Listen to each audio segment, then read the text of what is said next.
अपने आप को प्रभु की हजूरी में समर्पित करें। पवित्र आत्मा हमसे बातें करे। परमेश्वर के हृदय के रहस्यों को पवित्र आत्मा जानता है, इसलिए अब वो रहस्य वो हम पर प्रकट करे। प्रभु यीशु हमारे बीच में यहाँ पर मौजूद है। उसकी आत्मा हम पर अधिकार ले चुकी है। आपका घर और ये संगति उसके सानिध्य से भरी हुई है। प्रभु यीशु इस वक्त हमारे बीच में मौजूद है। प्यारे भाई, प्यारी बहन, प्रभु का कलाम सुनने के लिए मैं और आप यहाँ पर हाजिर हुए हैं। वो हमसे बातें करे। अपने हृदय, मन और आत्मा को प्रभु के हाथों में समर्पित करें। जो वचन हम सुनने जा रहे हैं उसके द्वारा हमारे घर में शांति आए, चंगाई आए, बरकत आए। वो जीवन हम प्राप्त करें जो जीवन देने के लिए प्रभु हमारे बीच में आए। माँ मरियम की मध्यस्थता मांगे, दूतों और संतों की मध्यस्थता मांगे। प्रणाम मरिया, कृपा पूर्ण, प्रभु तेरे साथ है। धन्य तू स्त्रियों में, धन्य तेरे गर्भ का फल यीशु। हे संत मरिया, परमेश्वर की माँ, प्रार्थना कर हम पापियों के लिए, अब और हमारे मरने के समय। आमीन। पिता और पुत्र और पवित्र आत्मा की बड़ाई होवे, अब है और अनंत काल तक सदा रहेगी। आमीन। आत्मा में बैठ जाएंगे।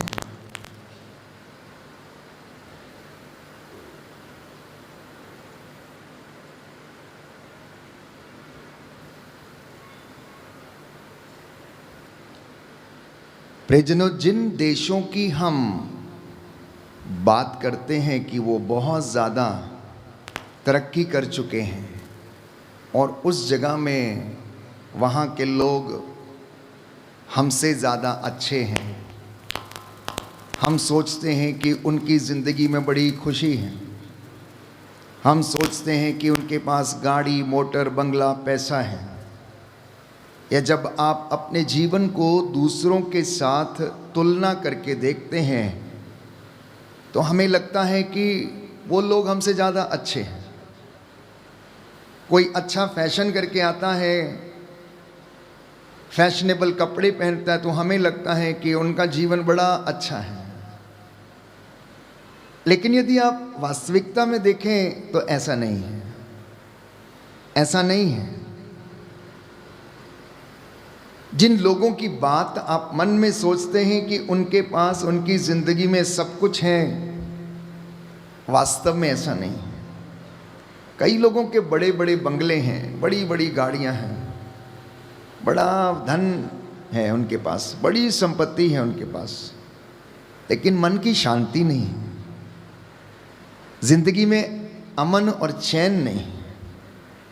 बेचैनी में रहते हैं, चिंता में रहते हैं।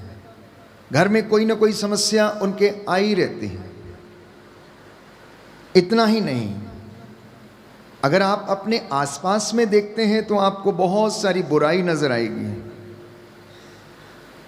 हमें बहुत सी ऐसी बातें देखने को मिलती हैं, जैसे चोरी है, हत्या है, शोषण है, धोखा है, झूठ है, फरेब है, लड़ाई है, झगड़े हैं, विचारों में मतभेद हैं।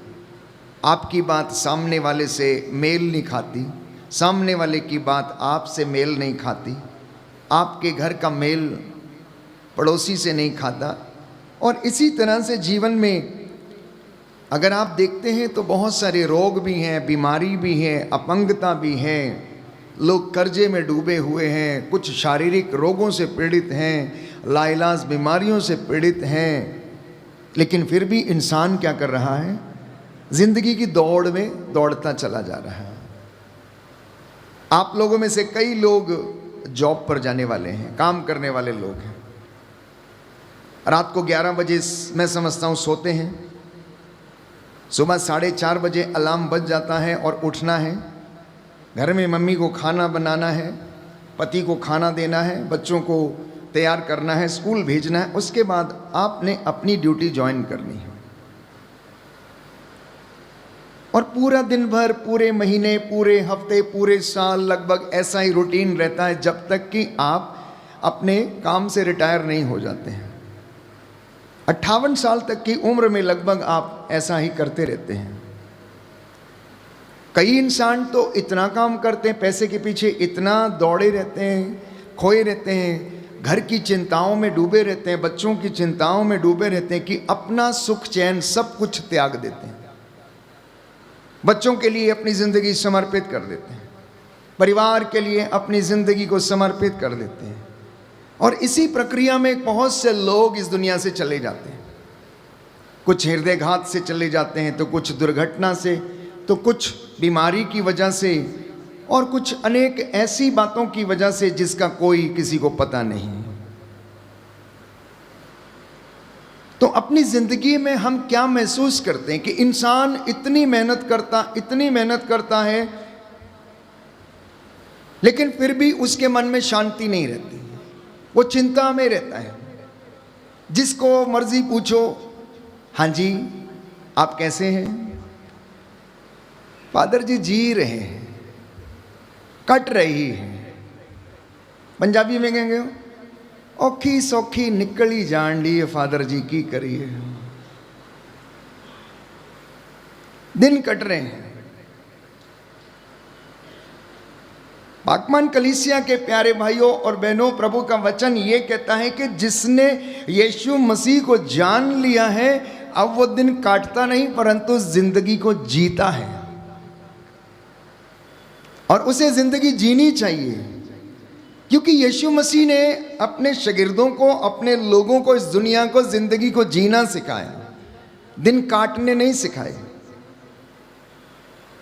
वो माता मरियम के साथ, अपने पिता यूसुफ के साथ अपने घर में रहा, मेहनत करता था। उसका पिता बढ़ई था। माता मरियम यूसुफ की सहायता किया करती थी, अपने पति का हाथ बटाया करती थी काम में, मंदिर जाया करते थे। और यूसुफ बढ़ईगिरी का काम करता था। प्यारे भाई और बहनों, बढ़ईगिरी का काम अपने आप में एक ऐसा काम है कि जो एक शेपलेस चीज को भी एक शेप दे देता है। मतलब जिस चीज का कोई आकार नहीं है, बढ़ई उस चीज को भी आकार दे देता है, डिजाइन दे देता है। जंगल से लाई गई वो लकड़ी का टुकड़ा अगर बढ़ई के हाथ में पड़ जाता है तो बढ़ई उसे काटता है, उसे चीरता है, छांटता है, आरी लगाता है, रंदा लगाता है, रेगमाल लगाता है, पॉलिश लगाता है, पेंट करता है और उसके बाद उसको शोकेस में सजा देता है। उस लकड़ी की जिसकी कोई वैल्यू अपने आप में नजर नहीं आ रही थी, यदि वो लकड़ी बढ़ई के हाथ में पड़ जाती है तो उसको वैल्यू मिल जाती है। वो जंगल से उठकर बढ़ई के घर में आती है, बढ़ई की दुकान से, उसके घर से जब वो शहर में शोकेस में सजती है तो उसका मूल्य हजारों रुपए में आंका जाता है। ठीक वही बात मसीहों की जिंदगी में, ठीक वही बात उन लोगों की जिंदगी में लागू होती है जो अपने आप को परमेश्वर की हाथों में, उसके हजूरी में दे देते हैं। अगर कोई व्यक्ति अपने जीवन को, अपने परिवार को परमेश्वर के हाथों में दे दे, यीशु मसीह के हाथों में दे दे, तो वो उसे वो महत्व प्रदान कर देता है जैसा कि एक बढ़ई एक लकड़ी को तराशने के बाद देता है। मेरे और आपके परिवार ऐसे ही, मेरी और आपकी जिंदगी ऐसे ही है। अपने आप को परमेश्वर के हाथ में आप दे के देखना।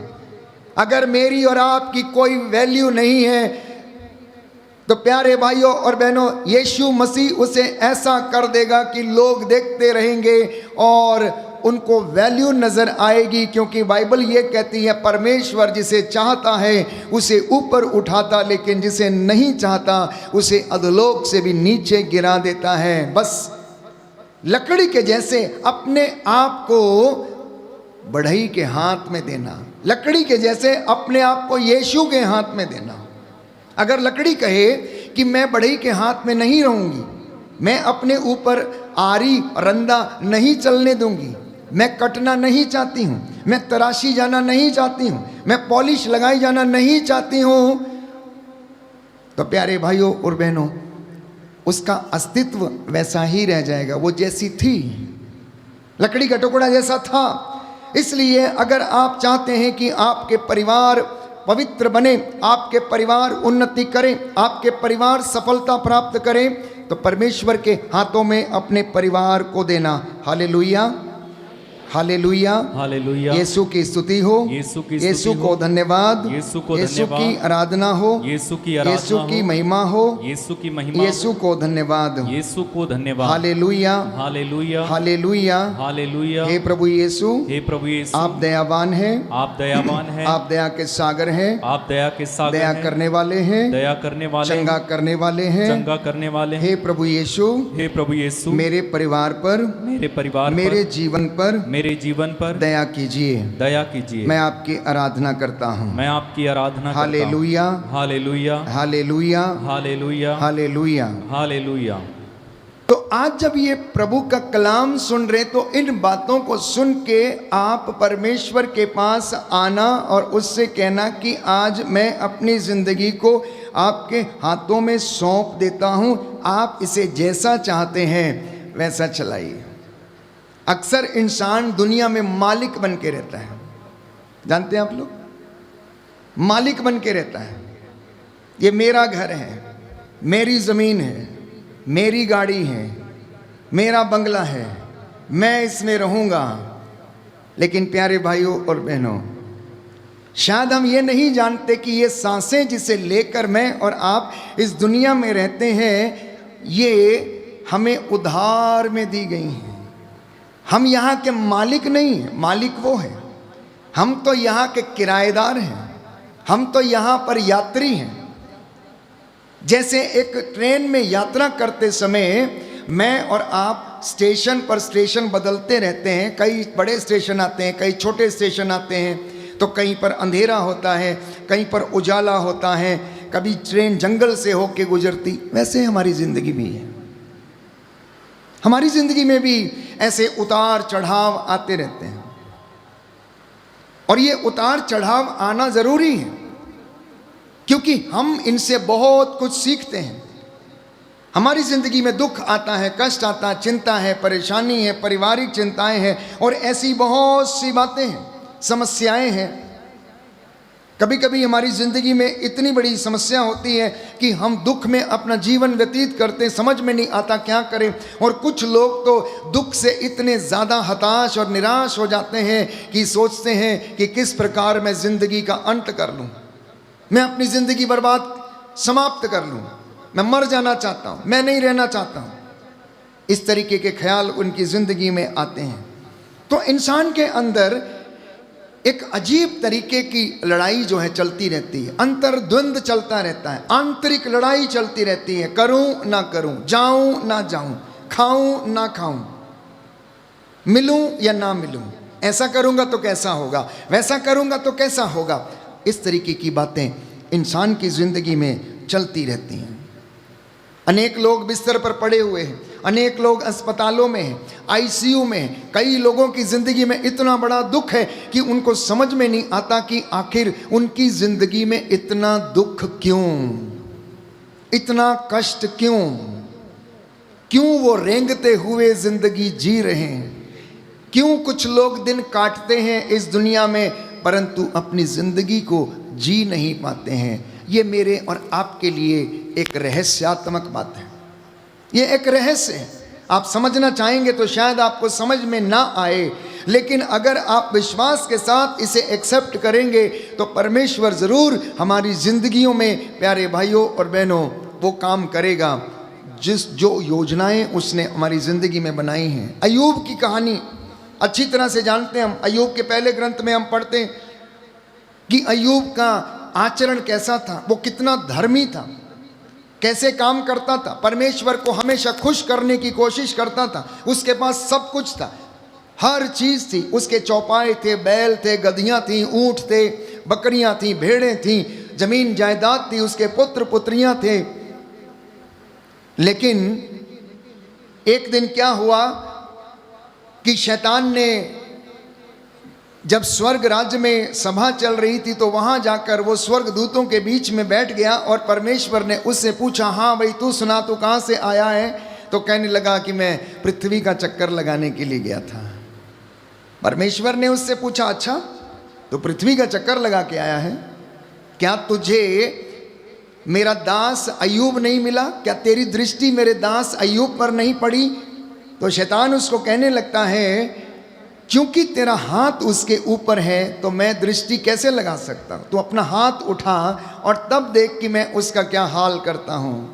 परमेश्वर ने भी कहा, ठीक है, तो उसकी जान छोड़कर बाकी उसके साथ जो कुछ करना है तो कर सकता है।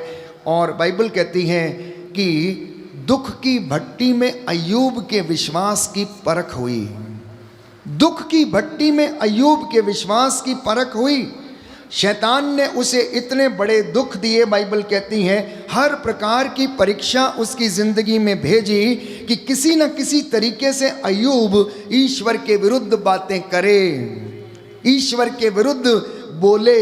लेकिन अय्यूब ने, प्यारे भाइयों और बहनों, एक शब्द भी परमेश्वर के विरुद्ध नहीं बोला, बल्कि वो यही कहता रहता था, ईश्वर ने दिया, ईश्वर ने ले लिया, ईश्वर की महिमा हो, उसको धन्यवाद।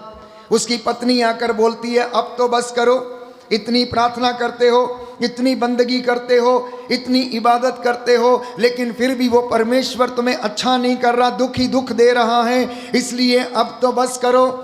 और वो उससे कहता था, तू क्या मूर्ख स्त्रियों की तरह बात करती है। उसका ईमान नहीं डोला, उसका ईमान नहीं डोला। और बाइबल कहती है कि परमेश्वर ने जब अय्यूब परीक्षा में खरा पाया गया तो सब चीजें उसको दुगनी मात्रा में क्या किया? वापस किया।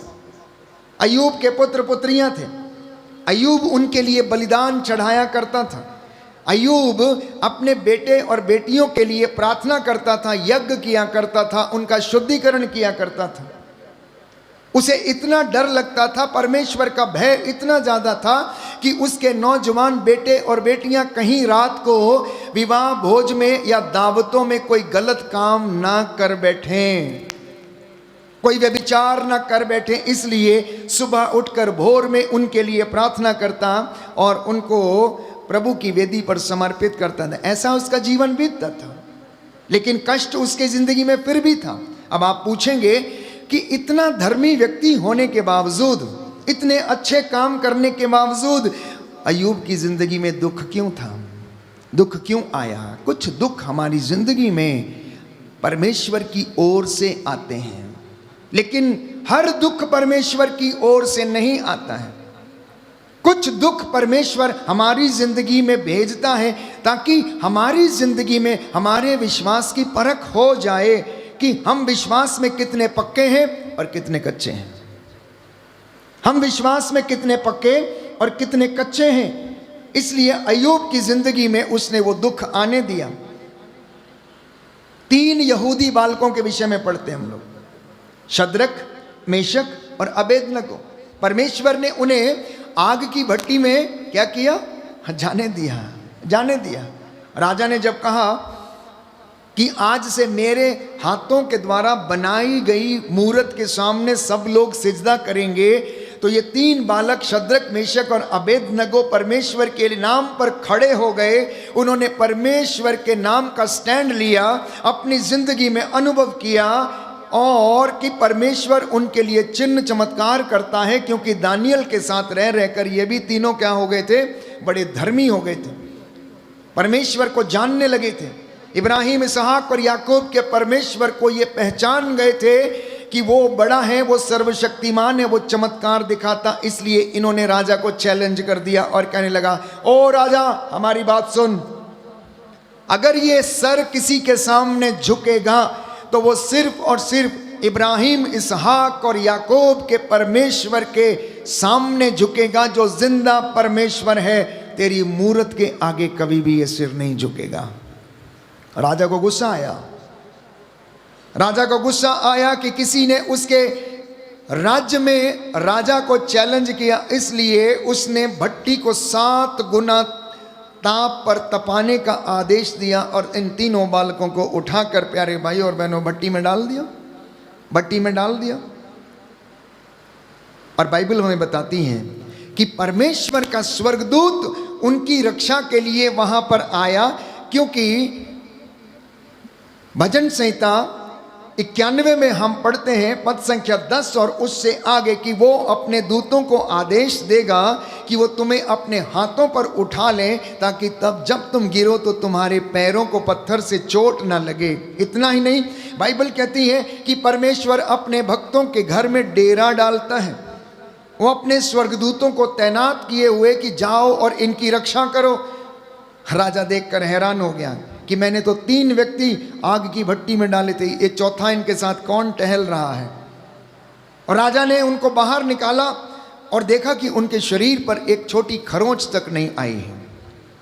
और राजा ने कहा कि अब मैं जान गया हूं कि जिस परमेश्वर की तुम इबादत करते हो वो सच्चा है, वो सर्वशक्तिमान है। इब्राहिम, इसहाक और याकूब का परमेश्वर सदा सदा के लिए बना रहता है। उसने दानियल से भी कहा, दानियल अब मैं जान गया हूं कि जिस प्रभु की तू आराधना करता है वो सच्चा है और तेरे साथ उसका आत्मा जो है वो बरकरार रहता है, बना रहता है। Hallelujah, hallelujah, hallelujah, hallelujah. हे प्रभु यीशु, हे प्रभु यीशु, मेरी जिंदगी में भी दुख और विपत्ति के समय, दुख और विपत्ति के समय साथ रहने की कृपा कीजिए, कृपा कीजिए। जैसे आप अपने नबियों के साथ रहे, अपने नबियों के साथ रहे, हमारे साथ भी रहने की कृपा कीजिए, रहने की कृपा कीजिए। Hallelujah, hallelujah, hallelujah, hallelujah. तो हम देखते हैं कि परमेश्वर के शागिर्दों, उसके भक्तों, उसके नबियों की जिंदगी में भी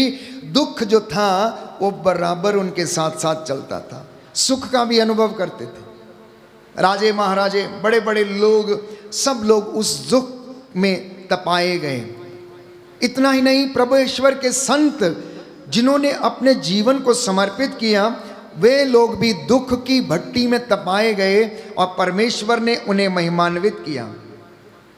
वो दुख मैं और आप निरंतर अपनी जिंदगी में अनुभव करते हैं। फर्क सिर्फ इस बात का है कि उस दुख में भी क्या मैं और आप परमेश्वर के प्रति ईमानदार बने रहते हैं या नहीं। फर्क इस बात का है कि दुख के समय मेरा और आपका जो रवैया होता है वो कैसा है। परमेश्वर के साथ हमारा संबंध उस वक्त गहरा होता है या फिर हम लोग हार जाते हैं। हम देखते हैं कि इंसान, मैंने कहा, अधिकांशतः बेचैन रहता है, अशांत रहता है। कोई पैसे की खोज में है, कोई रिश्ते बनाने की खोज में है, कोई नौकरी की खोज में है, तो बच्चे पढ़ने लिखने की खोज में है, और ऐसे उनकी ज़िंदगी बीत रही है। अक्सर देखा गया है कि इंसान की ज़िंदगी में अशांति है। क्यों है? हो सकता पारिवारिक समस्या है, हो सकता आर्थिक तंगी है, हो सकता है आपसी रिश्ते अच्छे नहीं हैं, हो सकता है आपकी ज़रूरतें पूरी नहीं हो रही हैं, हो सकता है कि घर में पैसे की कमी है, हो सकता है कि ज़रूरतें ज़्यादा हैं लेकिन आमदनी जो है वो कम है, इसलिए हम बेचैन रहते हैं। हो सकता है आप एक अच्छी गाड़ी खरीदना चाहते हैं लेकिन आप खरीद नहीं पा रहे हैं। तो इंसान ऐसी परिस्थिति में अपना जीवन बिता रहा है। इतना ही नहीं, इंसान 2 तरीके का जीवन जी रहा है। कैसे? एक तरफ अच्छा काम कर रहा है, दूसरी तरफ बुरा काम कर रहा है। एक तरफ पाप कर रहा है, दूसरी तरफ पुण्य का काम करता है। एक तरफ वो झूठ बोल लेता है, दूसरी तरफ सच बोलने की कोशिश करता है या नहीं है? है या नहीं है? वो दोनों रास्तों पर चलता है, वो दोनों रास्तों पर चलता है। इधर प्रेम भी करता है और इधर बुराई भी करता है, घृणा भी करता है। इधर अंधेरे में भी रहने की कोशिश करता है और उधर उजाले में भी रहने की कोशिश करता है। ऐसा क्यों है? ऐसा इसलिए है क्योंकि इंसान की जिंदगी में स्टेबिलिटी नहीं है, स्थिरता नहीं है। वो डोलता रहता है, ईमान में बना नहीं रहता है, विश्वास में दृढ़ नहीं रहता है। परमेश्वर को अपनी जिंदगी में विश्वास तो करता है, जानता तो है, लेकिन उसके साथ चलना नहीं चाहता, उसके साथ रहना नहीं चाहता। इंसान का अधर्म उसके ऊपर हावी हो जाता है। उसकी जिंदगी में जो बुराइयां हैं बाइबल कहती है वो उसके ऊपर हावी हो जाती हैं, जैसा कि यशायाह नबी के ग्रंथ अध्याय 59 में लिखा हुआ है। पद संख्या 1 से लेकर 8 तक आप लोग पढ़ सकते हैं। Book of Isaiah chapter 59 verse 1 onward. सुंदर वचन है। इंसान की जिंदगी में उसके अशांति का और बेचैनी का कारण क्या है? प्यारे भाइयों और बहनों, पवित्र बाइबल हमें समझाने का प्रयास करती है कि परमेश्वर ये कहता है, प्रभु का हाथ बचाने में समर्थ है, उसका कान बहरा नहीं है, वो सुन सकता है। परमेश्वर का कान बहरा नहीं है, वो सुन सकता है। उसका हाथ छोटा नहीं है, बहुत बड़ा हाथ है। लेकिन यशायाह नबी ये कहता है, तुम्हारे अधर्म ने तुमको ईश्वर से दूर किया हुआ है। तुम्हारे अधर्म ने तुमको ईश्वर से दूर किया है। तुम्हारे पापों के कारण तुम ईश्वर से दूर हो गए हो। इसलिए संत पौलुस लिखता है, रोमियो का पत्र अध्याय 3 पद संख्या 23 और उससे आगे, सब ने पाप किया है। Book of Romans chapter 3 verse 23, सब ने पाप किया है और सब ईश्वर की महिमा से वंचित हैं। और बाइबल इस मचे में हमें बता रही है, लिखा है, तुम्हारे हाथ रक्त से रंगे हुए, तुम्हारी उंगलियां कुकर्म से दूषित हैं, तुम्हारे होंठ कहता झूठ बोलते हैं, तुम्हारी जीभ बुराई की बातें करती है और एक भी व्यक्ति कहता है सच्चा अभियोग नहीं लगाता है। परमेश्वर यशायाह नबी के द्वारा इजराइलियों को ये बात बताने की कोशिश करता है। कहता है, मैं जितना तुम लोगों को अपने पास बुलाता था, तुम उतना ही दूर मुझसे होते गए। ओ इफ्राइम, ओ यूदा, ओ इज़राइल, मैं तुमको बार बार अपने पास बुलाने का प्रयास किया, लेकिन तुम मेरे पास आना नहीं चाहते हो। तुम मेरे पास आना नहीं चाहते। क्योंकि इंसान ईश्वर से दूर भागता है, इसलिए उसकी जिंदगी में अशांति और बेचैनी बनी रहती है। आज जब आप ये वचन सुन रहे हैं तो प्रियजनों, आज प्रभु से ये वादा करना कि प्रभु मेरी जिंदगी में, मेरे परिवार में तेरा आशीर्वाद ठहरे, तेरा वचन मेरा मार्गदर्शन करे। मैंने आपके लिए कल भी वचन पढ़ा था और आज फिर से पढ़ना चाहता हूँ। भजन संहिता 107 पद संख्या 17 और उससे आगे, कि कुछ लोग अपने कुकर्मों के कारण बीमार पड़ गए थे, अपने पापों के कारण कष्ट झेल रहे थे। ईश्वर की वाणी ने कब्रों में से उनका उद्धार किया है। जबूर नंबर 107 पद संख्या 17 और उससे आगे है। इसलिए मैंने कहा, हर दुख परमेश्वर की ओर से नहीं है। हर दुख परमेश्वर की ओर से नहीं है। इसलिए आप परमेश्वर को उलाहना नहीं देना, ईश्वर को नहीं कोसना, अपने भाग्य को नहीं कोसना। हाय मेरा तो भाग्य ही खराब है, मेरी तो किस्मत ही खराब है, मेरे तो परिवार ही खराब है, जिस जगह में घर बनाया है उस जगह में दोष लगा हुआ है, यहाँ तो ऐसा है, ये घर मेरे लिए सूटेबल नहीं है, ऐसा नहीं है, वैसा नहीं है। अनेक तरीके की बातें हमारे मन में होती हैं प्यारे भाइयों और बहनों। लेकिन मैं आपको बता देना चाहता हूँ कि विपत्ति और दुख यदि मेरी और आपकी जिंदगी में आता है तो उसका एकमात्र कारण ये है कि मैं और आप ईश्वर की आज्ञा का पालन नहीं करते, धर्म शास्त्र के वचनों को पढ़ते नहीं और इन पर चलते नहीं। इसलिए विपत्ति हमारे घर में आ जाती है, बच्चे बिगड़ जाते हैं क्योंकि उन्हें पवित्र शास्त्र का मर्म नहीं समझाया गया, उन्हें नहीं बताया गया। दूसरा कारण, परमेश्वर का दिन पवित्र नहीं रखा जाता। बाइबल हमें बताती है कि परमेश्वर ने कहा कि सप्ताह में 7 दिन है, 6 दिन काम करने के और 7वां दिन विश्राम का। और परमेश्वर ने वो 7वां दिन क्या करने के लिए रखा?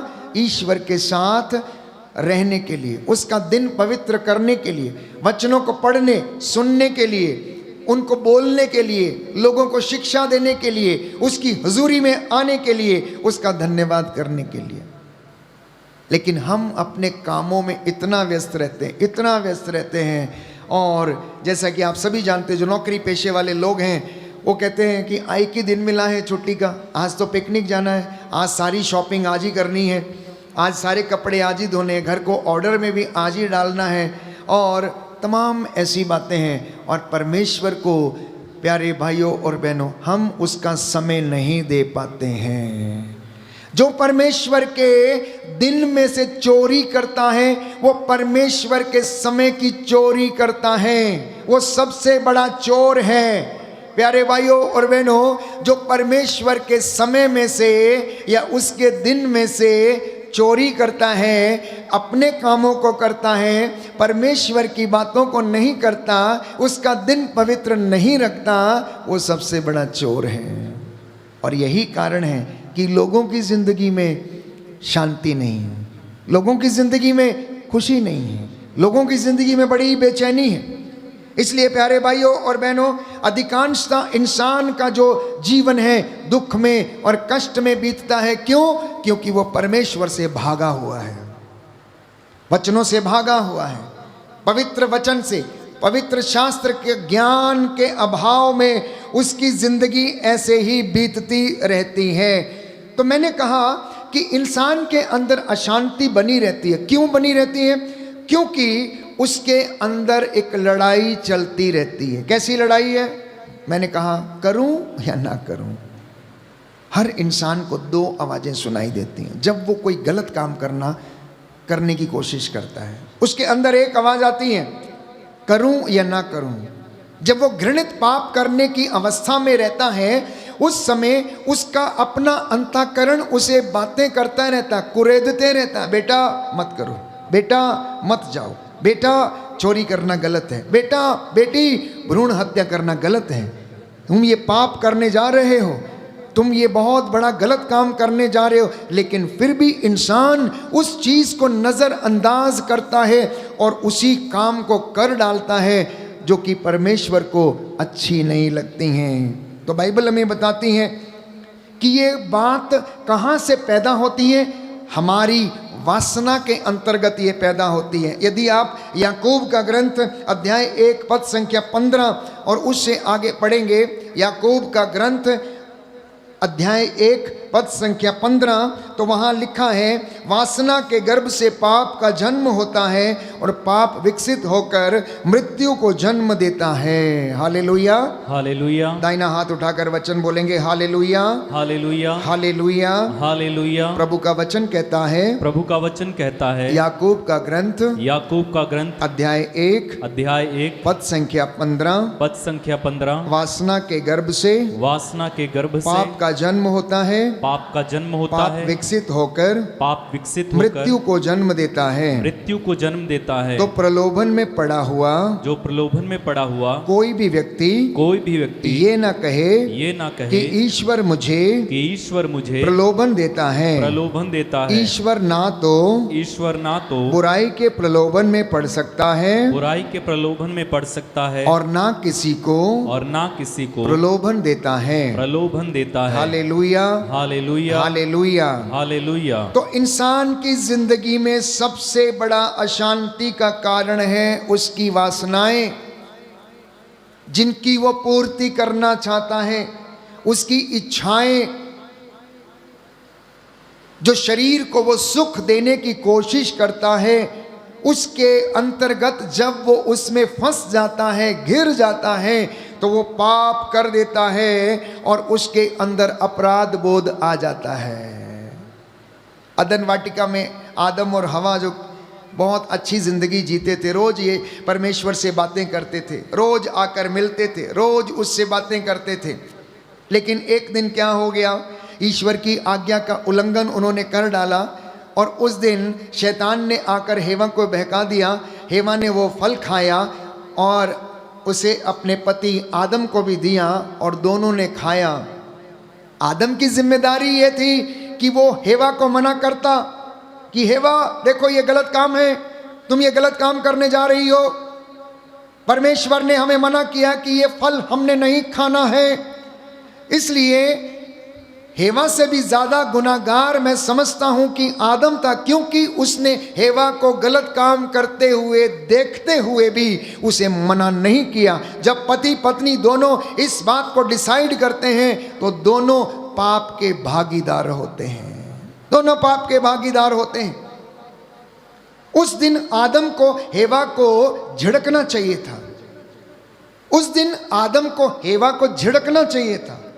शैतान तो प्रलोभन देने के लिए आया, उसने सब कुछ उसे बोला और उससे पूछा कि परमेश्वर ने तुझसे क्या कहा है। उसने कहा कि परमेश्वर ने कहा है तुम बगीचे के सारे फल खा सकते हो, लेकिन बगीचे के बीचों बीच लगा हुआ फल तुम नहीं खाओगे, क्योंकि यदि तुम खाओगे तो तुम मर जाओगे। शैतान की चालाकियां देखी, शैतान की चालाकियां देखी। और वो कहता है नहीं नहीं नहीं नहीं हेवा, तुम मरोगे नहीं, तुम मरोगी नहीं, क्योंकि परमेश्वर जानता है कि अगर तुम ये फल खा लोगी तो तुम उसके जैसे बन जाओगी। अब हेवा बेचारी नादान, उसके मन में शक उत्पन्न हो गया, उसके मन में शक उत्पन्न हो गया कि ये सांप जो शैतान के रूप में आया है, जो कह रहा है यही सच्चाई है, इसलिए अब तो हम क्या करेंगे, इसको खाकर देखेंगे ही। इसलिए आपके घर में कोई व्यक्ति आए और आपको ये कह दे आपके घर में ये दबा हुआ है, आपके घर में ये है, आपके घर में ऐसा हो गया, आपके घर में वैसा हो गया है, और आप वैसा ही करने लगते हैं, आप वैसा ही करने लगते हैं।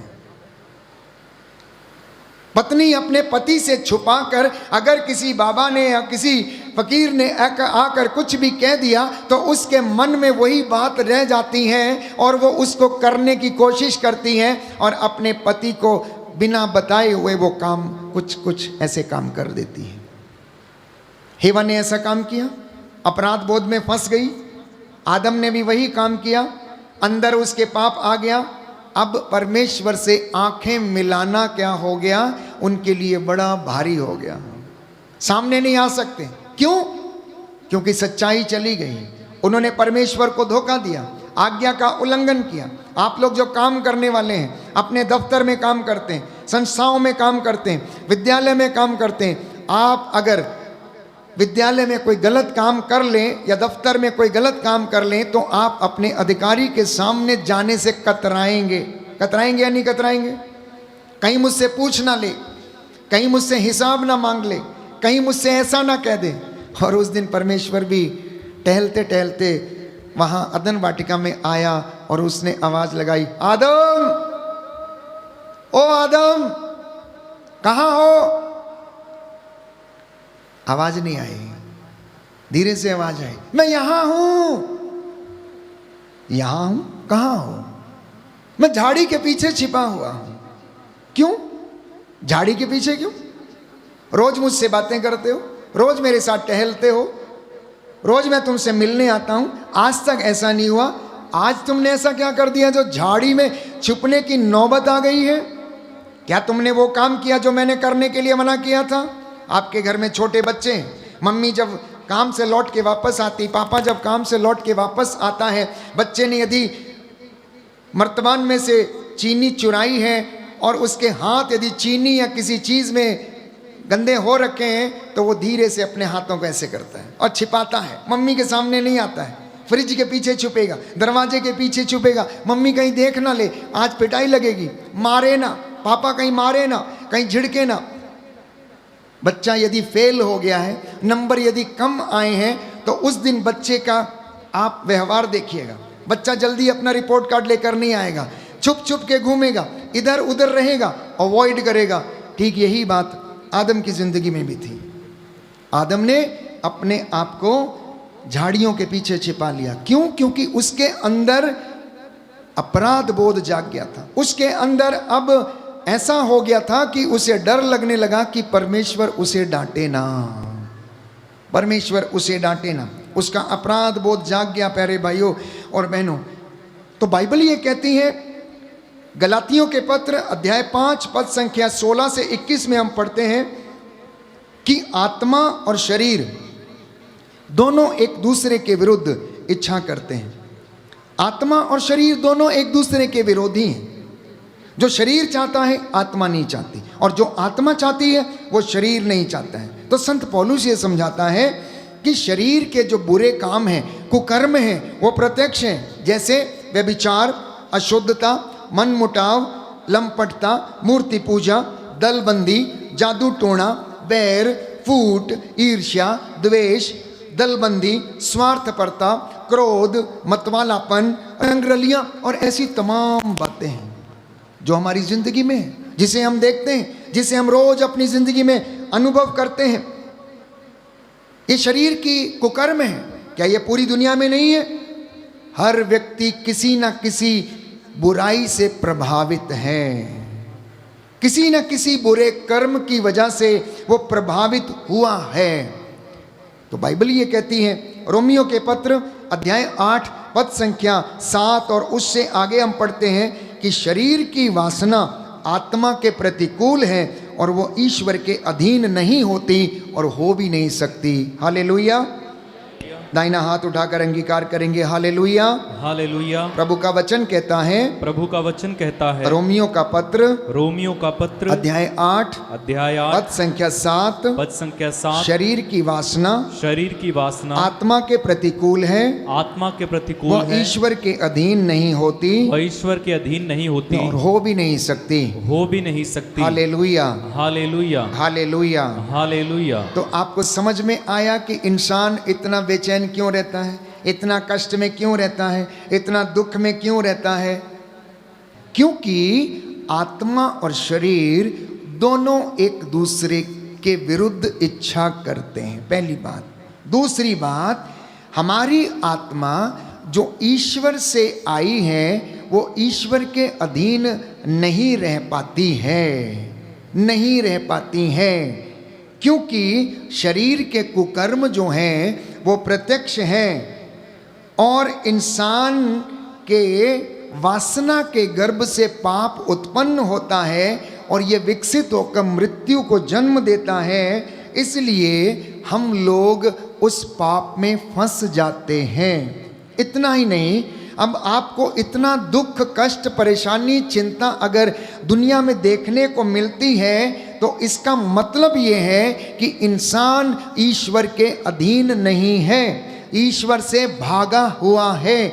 और सारी सृष्टि हमें ऐसे दिखती है जैसे कि एक प्रसव पीड़ा में एक स्त्री कराहती है, रोती है, चिल्लाती है और हमें सारी दुनिया इस तरीके से नजर आती है। संत पौलुस सुंदर तरीके से लिखता है रोमियो के पत्र अध्याय 8 पद संख्या 22 में कि सारी सृष्टि ऐसे करा रही है जैसे कि प्रसव पीड़ा के समय एक स्त्री कराहती है, रोती है। आखिर क्यों? आखिर क्यों? क्योंकि इंसानों की प्राथमिकताएं बिगड़ी हुई हैं। इंसान जो काम पहले करना वो बाद में करते हैं, जो काम बाद में करना वो पहले करते हैं। प्राथमिकताएं नहीं, प्रायोरिटीज बिगड़ी हुई हैं, लाइन अप नहीं हुई है। आप अपनी प्रायोरिटीज को लाइन अप करिए, अपने रास्ते बदलिए और परमेश्वर आपको आशीष प्रदान करेगा। अब किस तरह से बिगड़ी है सुनिए ध्यान से। बाइबल हमें बताती है, नीति वचन अध्याय 11 पद संख्या 1 और उससे आगे। नीति वचन अध्याय 11 पद संख्या 1 और उससे आगे। प्रभु को खोटे तराजू से घृणा है परंतु उसे सही बाट पसंद है। नीति वचन अध्याय 16 पद संख्या 8, अन्याय से कमाई गई संपत्ति आशीष को रोकती। नीति वचन अध्याय 15 पद संख्या 27, पाप की कमाई एकत्र करने वाला अपने घर को संकट में डालता है किंतु घूस से घृणा करने वाला व्यक्ति जीवित रहेगा। Hallelujah hallelujah hallelujah hallelujah. प्रभु का वचन कहता है, प्रभु का वचन कहता है, नीति वचन अध्याय 15 पद संख्या 27, पाप की कमाई एकत्र करने वाला अपना घर संकट में डालता है किंतु घूस से घृणा करने वाला जीवित रहेगा। Hallelujah hallelujah hallelujah hallelujah hallelujah hallelujah hallelujah. Hallelujah. इतना ही नहीं, आगे लिखा है प्रवक्ता ग्रंथ अध्याय 19 पद संख्या 4, book of Sirach chapter 19 verse 4, जो पाप करता है अपने को हानि पहुंचाता है। जो पाप करता है अपने को हानि पहुंचाता है, क्योंकि प्रत्येक पाप दुधारी तलवार के जैसा है और उसका कोई इलाज नहीं है। उसका कोई इलाज नहीं। एक सुंदर वचन है, पहले हम प्रवक्ता ग्रंथ अध्याय 19 पद संख्या 4 पढ़ेंगे। लिखा है, जो जल्दी विश्वास करता है वो छिछोरा है, और जो पाप करता है वह अपने को हानि पहुंचाता है। अध्याय 21 पद संख्या 1 से 4 लिखा है, पुत्र क्या तुमने पाप किया है तो फिर ऐसा मत करो, और अपने पुराने पापों के लिए क्षमा मांगो। सांप के सामने की तरह उससे दूर भाग जाओ। यदि पास आओगे तो वह तुमको काटेगा। उसके दांत सिंह के दांतों के जैसे हैं, वे मनुष्य की आत्माओं का विनाश करते हैं। प्रत्येक पाप दुधारी तलवार के जैसा है, उसके घाव का इलाज नहीं होता है। बाइबल कहती है प्रत्येक पाप कैसा है? दुधारी, दो धारी तलवार के जैसा है। दुधारी तलवार दोनों तरफ से वार करती है। ये वचन, ईश्वर का वचन दुधारी तलवार के जैसा है, सशक्त है, सुनने वाले और सुनाने वाले दोनों को काटती है। ये दोनों को काटती है। इसलिए प्रियजनों, बाइबल कहती है कि इस पाप से बचने का पूरा पूरा प्रयास करें, क्योंकि बाइबल में लिखा है, याकूब का ग्रंथ अध्याय 4 पद संख्या 17, याकूब का ग्रंथ अध्याय 4 पद संख्या 17, जो मनुष्य जानता है कि उसे क्या करना है पर नहीं करता तो उसे पाप लगता है। दाहिना हाथ उठाकर इस वचन को मेरे पीछे दोहराइएगा। Hallelujah hallelujah. प्रभु का वचन कहता है, प्रभु का वचन कहता है, जो मनुष्य जानता है, जो मनुष्य जानता कि है उसे क्या करना है कि उसे क्या करना है पर नहीं करता और नहीं करता तो उसे पाप लगता है। तो उसे पाप लगता है। Hallelujah hallelujah hallelujah hallelujah hallelujah. Hallelujah. तो यदि कोई व्यक्ति, बाइबल कहती ये कहता है कि मैंने पाप नहीं किया, मैं तो दूध का धुला हुआ हूं, असी तो कोई पाप करीदा ही नहीं है, हम तो कुछ करते ही नहीं है। बाइबल इसके विषय में कहती है, योहन का पहला पत्र अध्याय 1 पद संख्या 8, यदि हम ये कहते हैं कि हम निष्पाप हैं तो हम अपने आप को धोखा देते हैं और हम में सत्य नहीं है। हम में सत्य नहीं है। योहन का पहला पत्र अध्याय 1 पद संख्या 8, यदि कोई व्यक्ति ये कहता है कि हम निष्पाप हैं तो हम अपने आप को धोखा देते हैं। क्योंकि राजाओं का पहला ग्रंथ अध्याय 8 पद संख्या 46, राजाओं का पहला ग्रंथ अध्याय 8 पद संख्या 46 लिखा है कि इस दुनिया में कोई भी अच्छा नहीं है। इस दुनिया में कोई भी अच्छा नहीं है। तो यूहन्ना अपने पहले पत्र अध्याय 3 पद संख्या 4 में यह लिखता है, जो पाप करता है वो ईश्वर की आज्ञा का उल्लंघन करता है, क्योंकि पाप तो आज्ञा का उल्लंघन है। और लिखा है, जो पाप करता है वो शैतान की संतान है, उसमें ईश्वर का तत्व मौजूद नहीं है। उसमें ईश्वर का तत्व मौजूद नहीं है। इसलिए एक सुंदर वचन है, एक सुंदर वचन है, जिनके पास बाइबल है वो खोलें। यूहन्ना की अंजील उसकी 8 बाब, यूहन्ना की अंजील अध्याय 8, यूहन्ना का सुसमाचार अध्याय 8 पद संख्या 44 और उससे आगे लिखा है, तुम अपने पिता शैतान की संतान हो और अपने पिता की इच्छा पूरी करना चाहते हो। वह तो प्रारंभ से हत्यारा था, उसने कभी सत्य का साथ नहीं दिया, क्योंकि उसमें कोई सत्य नहीं है। जब वह झूठ बोलता है तो अपने ही स्वभाव के अनुसार बोलता है, क्योंकि वह झूठा है और झूठ का पिता है। वह झूठा है और झूठ का पिता है। जान लीजिए आप लोग, पाकमान कलीसिया के प्यारे भाइयों और बहनों, यीशु ने साफ साफ यूहन्ना के सुसमाचार अध्याय 8 पद संख्या 44 में कहा कि तुम अपने पिता शैतान की संतान हो, क्योंकि तुम उसकी इच्छा पूरी करना चाहते हो।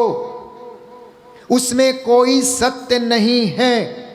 वो प्रारंभ से पाप करता आया है, क्योंकि वो झूठ का पिता है, और जब वो झूठ बोलता है तो अपने ही स्वभाव के विरुद्ध ऐसा करता है। तो अब जरा अपनी जिंदगी पर नजर डालें और पता लगाएं कि क्या मैं सच्चा हूं या मैं झूठा हूं, क्या मैं धोखेबाज हूं या मैं फरेबी हूं। मेरी जिंदगी कैसी है? क्या यीशु मसीह का यह वचन मुझ पर लागू होता है या नहीं? और अगर मैं और आप अपनी जिंदगी में यीशु के उस वचन को सुनने के बावजूद उसे नजरअंदाज कर रहे हैं, तो हम अपने आप को धोखा दे रहे हैं, धोखा दे रहे हैं, क्योंकि हम अपना जीवन बदलना नहीं चाहते, हम अपने जिंदगी में बदलना नहीं चाहते, अपने रास्तों को हम बदलना नहीं चाहते। इसलिए प्यारे भाइयों और बहनों, आज आपके नवीनीकरण का दिन है। Today is the day of renewal of one self.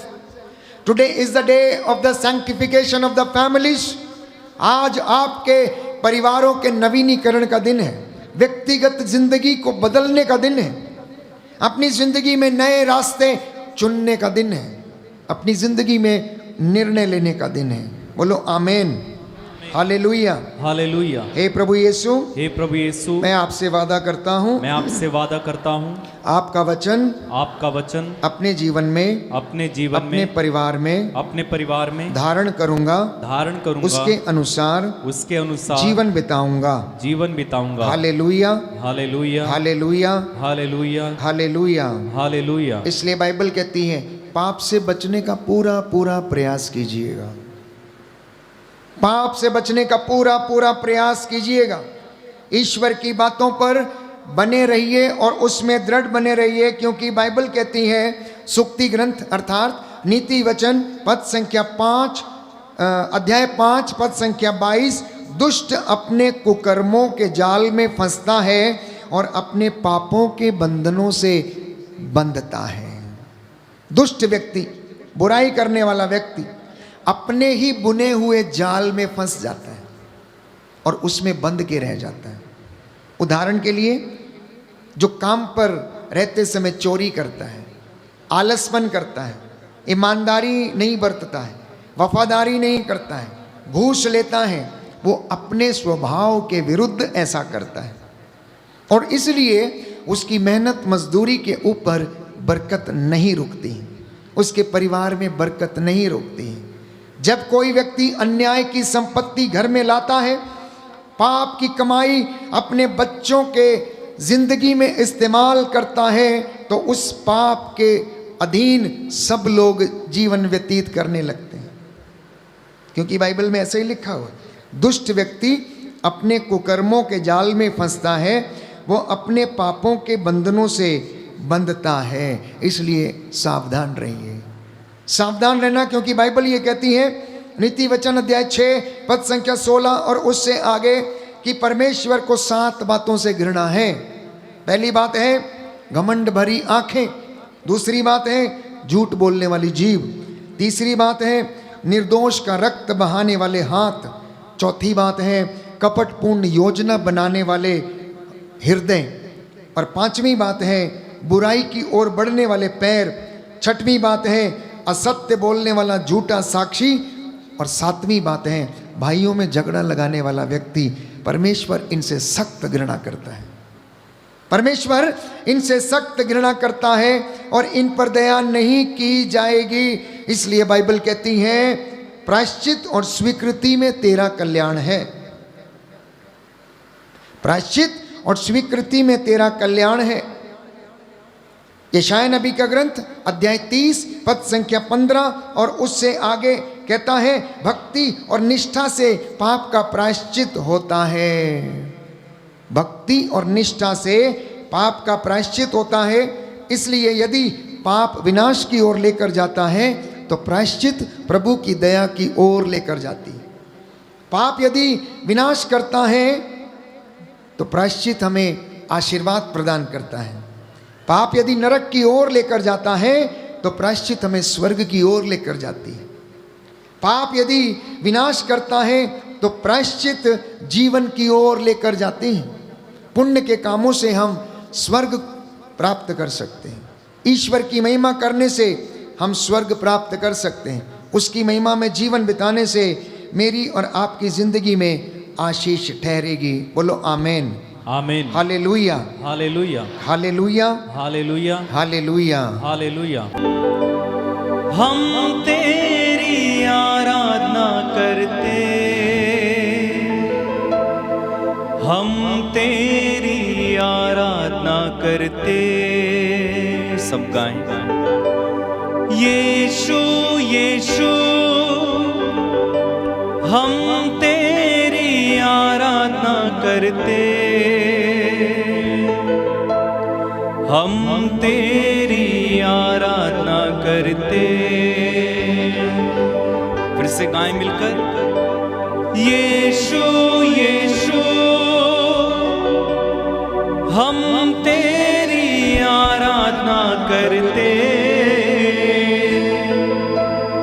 हम तेरी आराधना करते।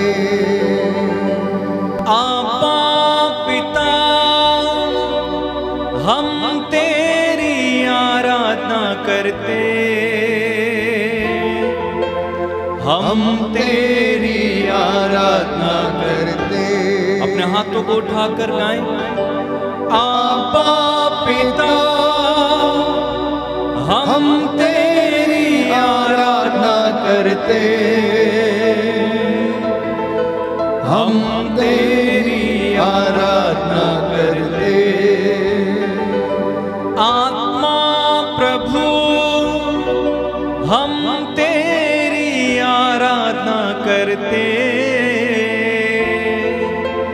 हम तेरी आराधना करते। सब मिलकर गाएं। आत्मा प्रभु हम तेरी आराधना करते, हम तेरी आराधना करते। आबा पिता हम तेरी आराधना करते,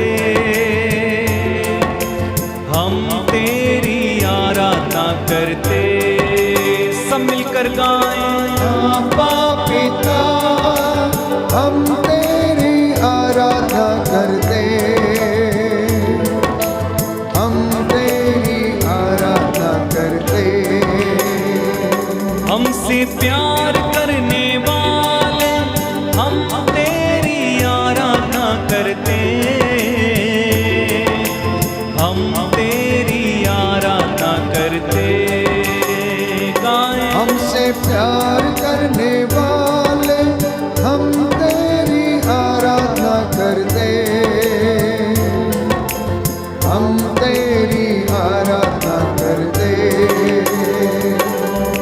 यीशु यीशु हम तेरी आराधना करते, हम तेरी आराधना करते। सबने सारे दिल से गाएं। यीशु यीशु हम तेरी आराधना करते, हम तेरी आराधना करते। आराधना आराधना यीशु की, आराधना यीशु की। आराधना आराधना यीशु की, आराधना यीशु की। आबा पिता हम तेरी आराधना करते, हम तेरी आराधना करते। सब मिलकर गाएं। आबा पिता हम तेरी आराधना करते, हम तेरी आराधना करते। हमको माफ करने वाले हम तेरी आराधना करते, हम तेरी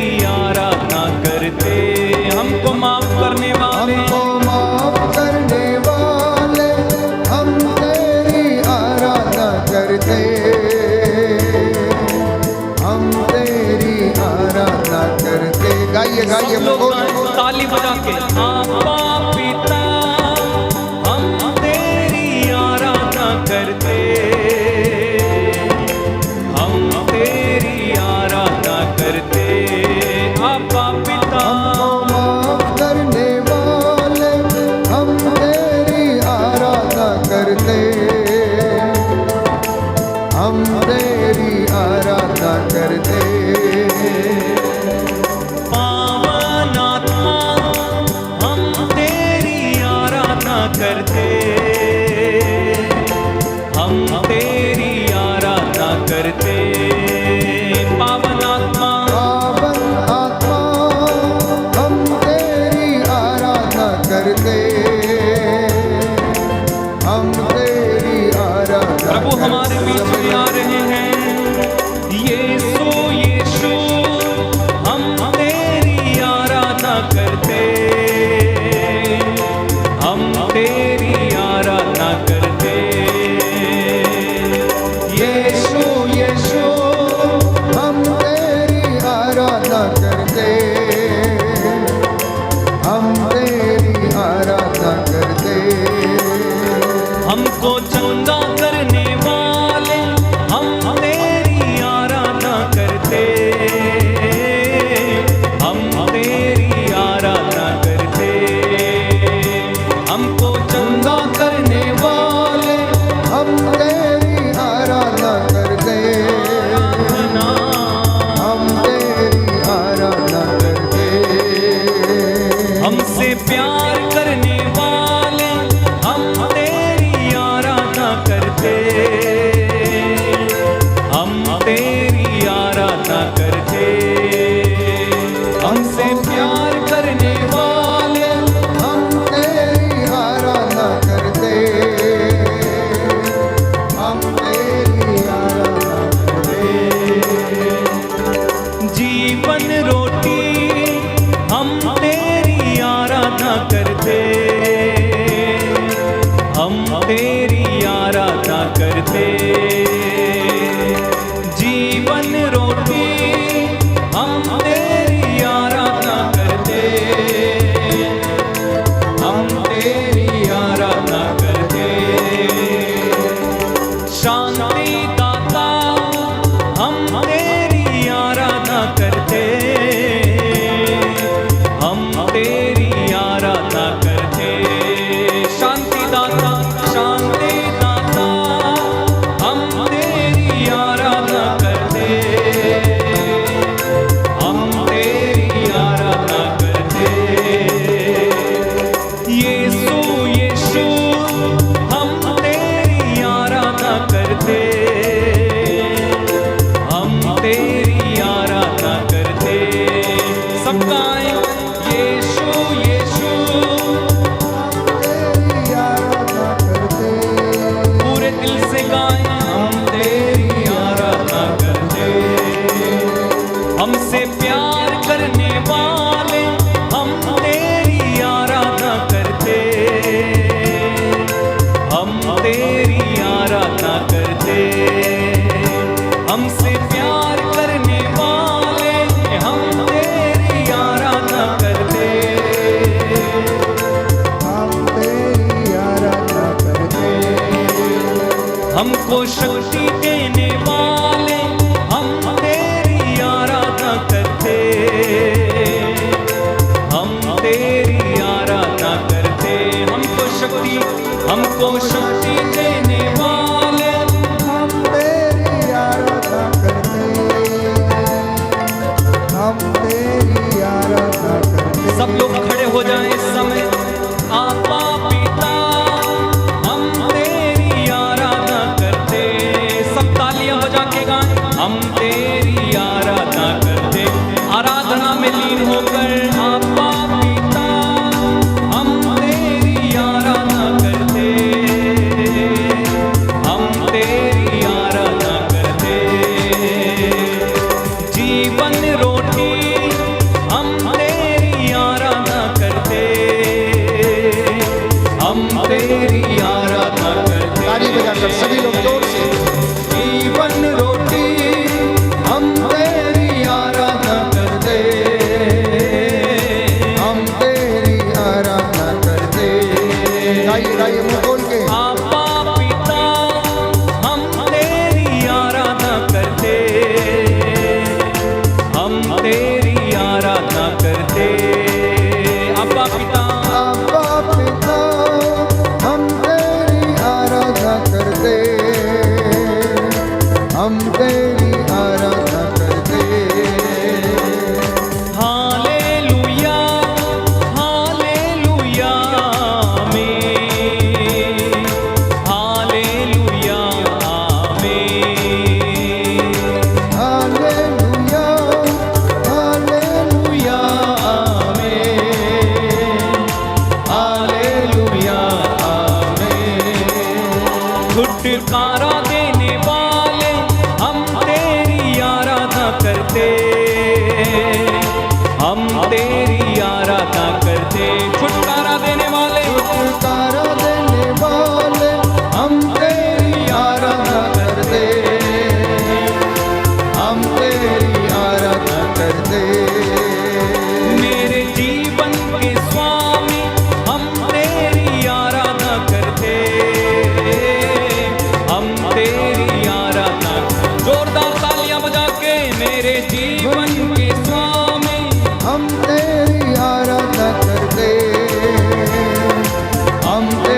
करते,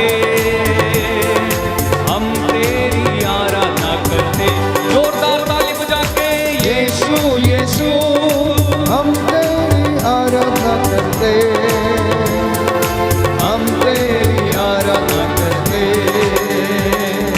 हालेलुया हालेलुया आमीन, हालेलुया आमीन, हालेलुया हालेलुया आमीन, हालेलुया आमीन, हालेलुया हालेलुया आमीन, हालेलुया आमीन।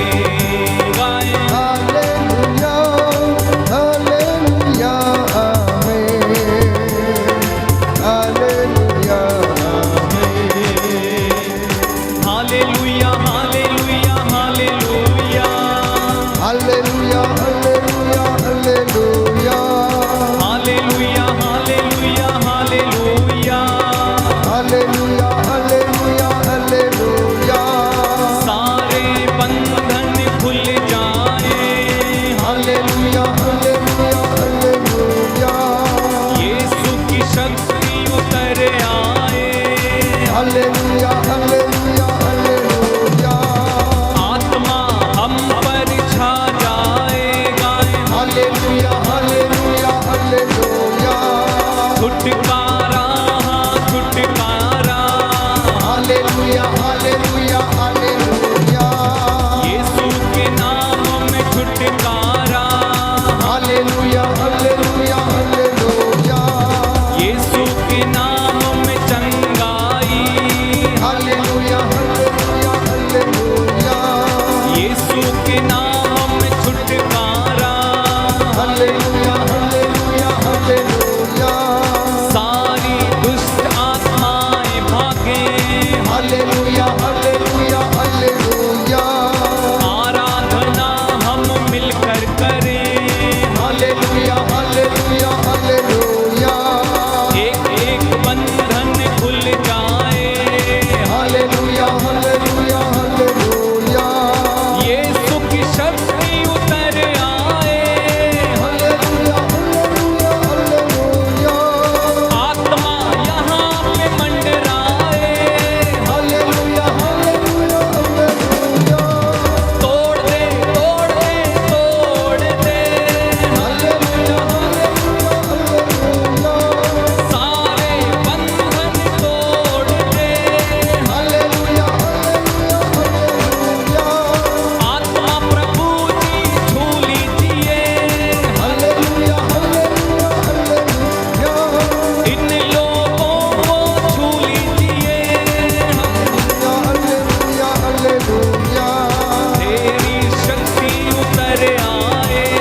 हालेलुया हालेलुया तालियां बजा के हालेलुया हालेलुया हालेलुया गाएं, hallelujah hallelujah hallelujah, hallelujah hallelujah बार बार गाएंगे, hallelujah hallelujah hallelujah, hallelujah hallelujah hallelujah, hallelujah hallelujah hallelujah, hallelujah hallelujah hallelujah, hallelujah hallelujah hallelujah. बार बार गाते जाएं दिल की गहराई से, आत्मा में भरकर hallelujah hallelujah hallelujah, hallelujah hallelujah hallelujah, hallelujah hallelujah hallelujah, hallelujah hallelujah hallelujah, hallelujah hallelujah hallelujah, hallelujah hallelujah hallelujah, hallelujah hallelujah.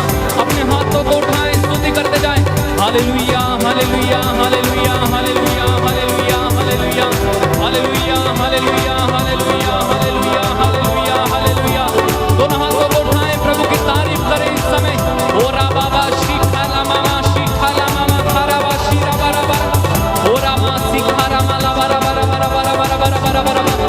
Hallelujah hallelujah hallelujah hallelujah hallelujah.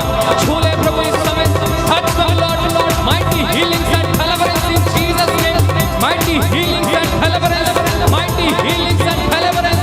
Let there be mighty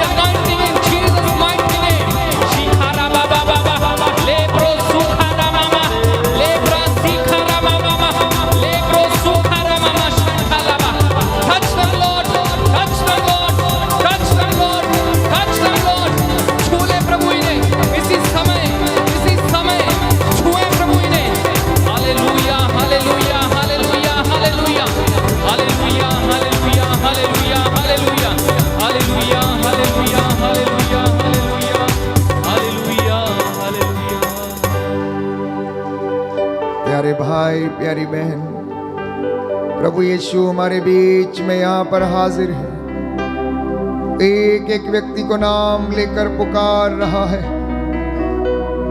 वो कह रहा, निकोलसन मैं चाहता हूं कि तुम शुद्ध हो जाओ, चंगे हो जाओ।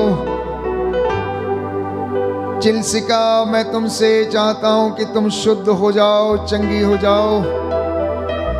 ममता, कुलदीप, बलवीर मैं तुमसे चाहता हूं कि तुम पवित्र जीवन व्यतीत करो, चंगे हो जाओ, शुद्ध हो जाओ। अगस्टीन, फ्रांसिस्का मैं चाहता हूं कि तुम शुद्ध हो जाओ, चंगे हो जाओ। मार्था, मेरी मैं चाहता हूं कि आज तुम्हारे परिवार से हर एक प्रकार का बंधन टूटे। मनप्रीत, मैं तुमसे चाहता हूं कि तुम मेरी ओर अभिमुख हो जाओ। प्यारे भाई, प्यारी बहन, उसकी आवाज को सुनना। वो प्रभु हम सभी लोगों को बुला रहा, कहता लौटा लौटा मेरे पास। अगर तू खोया हुआ है दुनिया की भीड़ में तो मेरे पास लौट कर चला आ।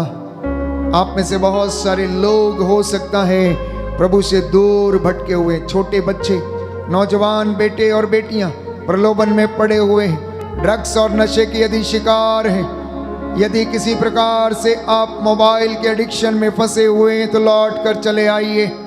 आप में से कुछ एक बहनें जो प्यारे भाई प्यारी बहन गलत रिश्तों में हैं, आज अपने रिश्तों को पवित्र करना, यीशु की आवाज को सुनना।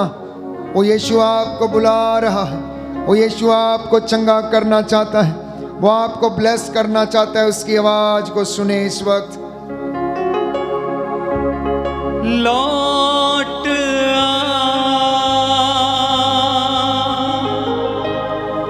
लौट लौट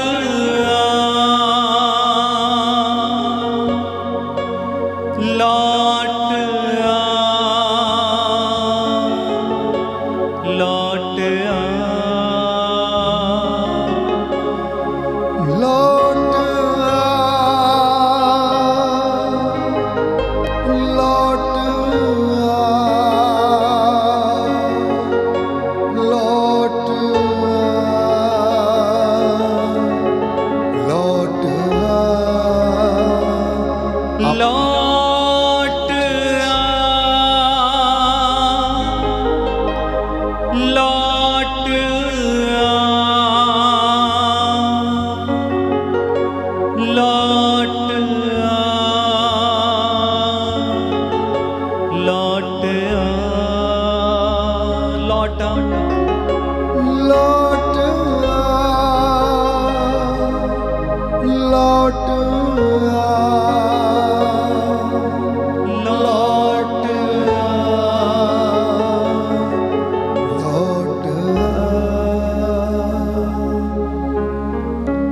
से कुछ लोग प्रभु से दूर भागे हुए हैं।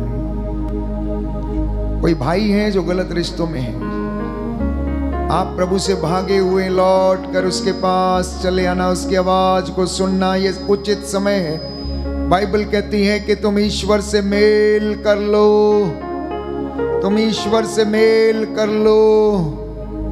आप में से कोई है जो अपने परिवार के साथ ईमानदार नहीं है।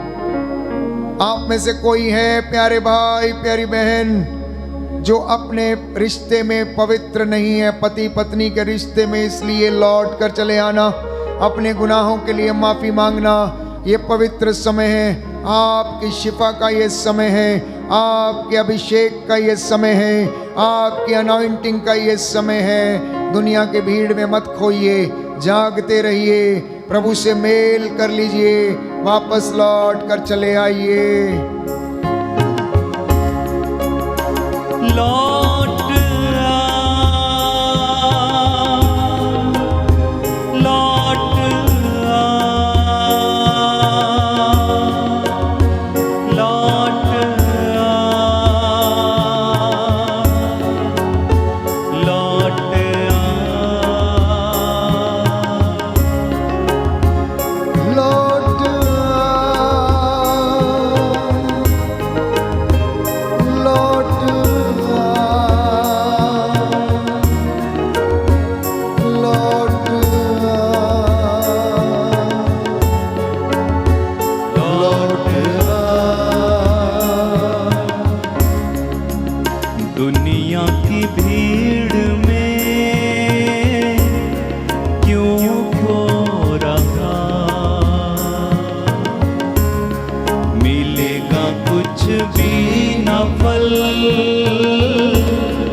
हो गई।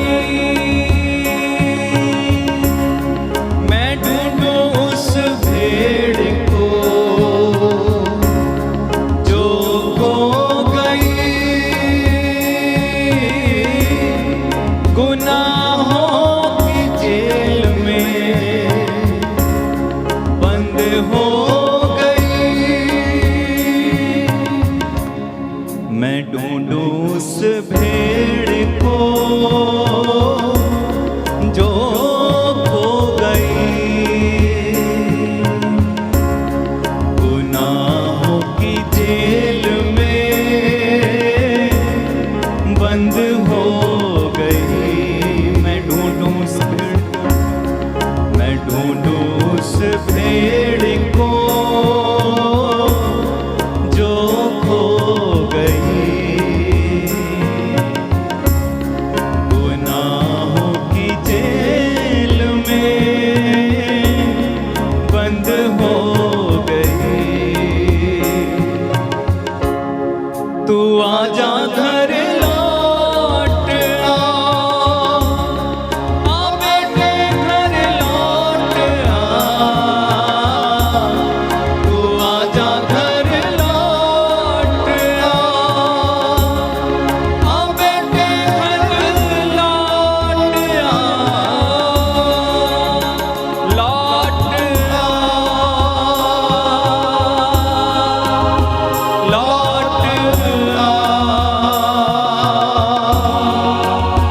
लौट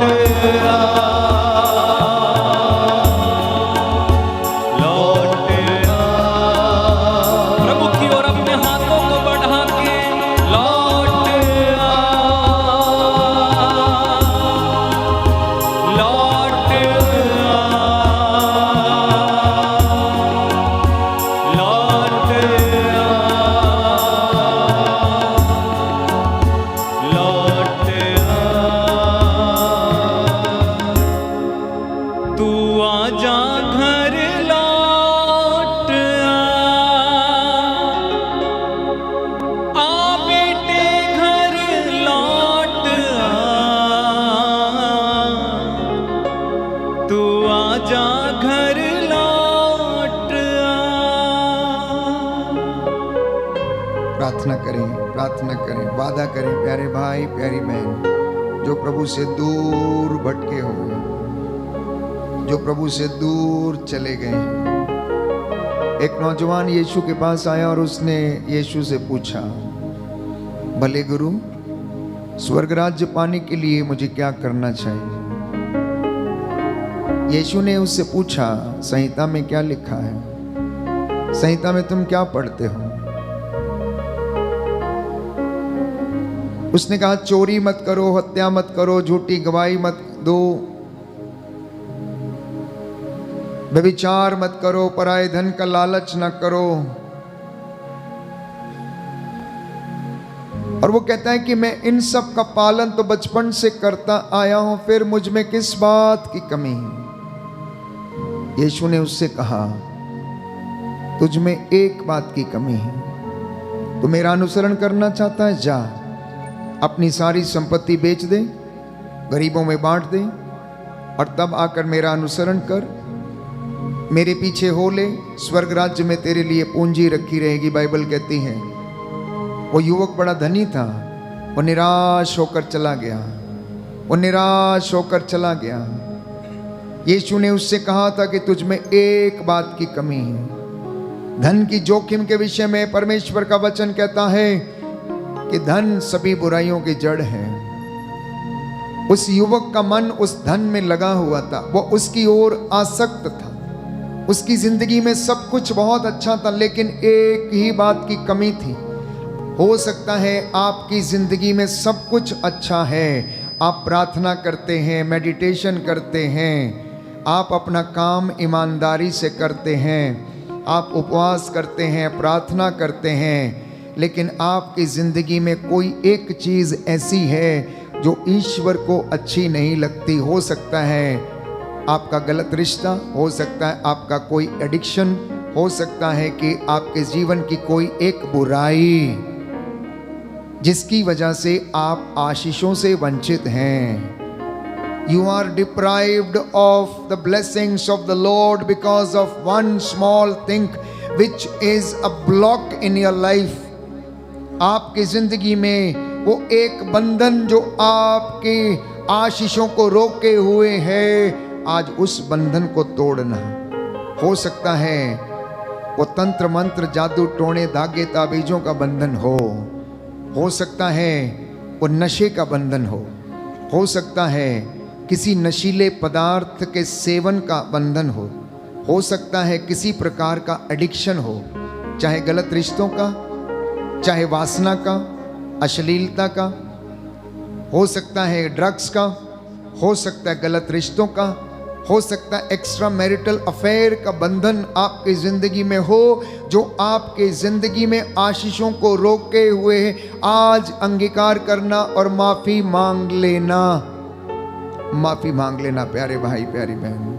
हो सकता है ये बंधन लालच का हो, किसी भी तरीके का लालच हो सकता है, पैसों का लालच, धन संपत्ति का लालच, गाड़ी का, भोजन का, हो सकता है ऐसे अनेक प्रकार के बंधन आपकी जिंदगी में हो सकता है लेजीनेस का बंधन है, आलसपन का बंधन, हो सकता है निराशा का बड़ा बंधन है, चिंता में आप खोए रहते हैं, हो सकता है शोक का बंधन, आप बड़े उदास रहते हैं, हंस नहीं पाते हैं, हो सकता है कि आप हर समय नेगेटिव सोचते हैं, नकारात्मक सोचते हैं, हो सकता है आपकी जिंदगी में अज्ञानता का बंधन है, ईश्वर के वचन का ज्ञान नहीं है, हो सकता है आपकी जिंदगी में गंदगी है, गंदगी का बंधन हो सकता है आप बहुत ज्यादा बातूनी हैं, हो सकता है कि आप आत्महत्या करने के विषय में बातें करते, हो सकता है कि आप अपने भाई और बहन की लगातार निंदा करते रहते हैं, अपने भाई या बहन के विरुद्ध झूठी गवाही देने के लिए आप तैयार रहते हैं, हो सकता है आप अपने पुरोहितों या अपने प्रचारकों की निंदा करते हैं।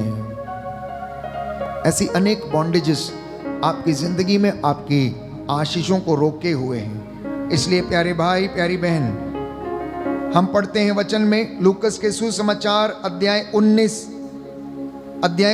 पद संख्या 1 और उससे आगे जक्केउस के विषय में एक सुंदर दृष्टांत है प्यारे भाइयों और बहनों, कि जब यीशु ने जक्केउस से कहा कि आज मुझे तेरे घर में आना है, और वो उसे अपने घर में ले गया।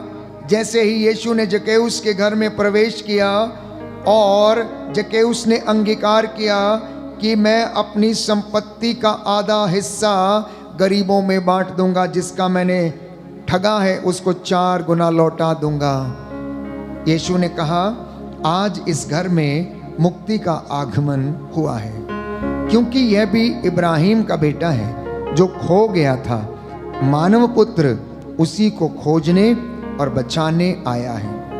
जो खो गया था, मानव पुत्र उसको बचाने और खोजने के लिए आया है। बोलो आमीन आमीन, हालेलुया हालेलुया। हे प्रभु यीशु, हे प्रभु यीशु, मैं दुनिया की भीड़ में कभी कभी खो जाता हूँ, कभी खो जाता हूँ, आपसे दूर चला जाता हूँ, आपसे दूर चला जाता हूँ। मुझे आशीर्वाद दीजिए, जिससे कि मैं बंधनों से आजाद हो जाऊं। आइए पवित्र आत्मा हम पर अधिकार लीजिए, जैसे आप पेंतेकोस्त के दिन चेलों पर उतरे थे, हमारे ऊपर भी उतर आइए। Hallelujah hallelujah hallelujah hallelujah. प्रियजनों, आज प्रभु से धन्यवाद देते हुए मांगने का दिन है, क्योंकि बाइबल हमें बताती है कि प्रार्थना में बड़ा सामर्थ है।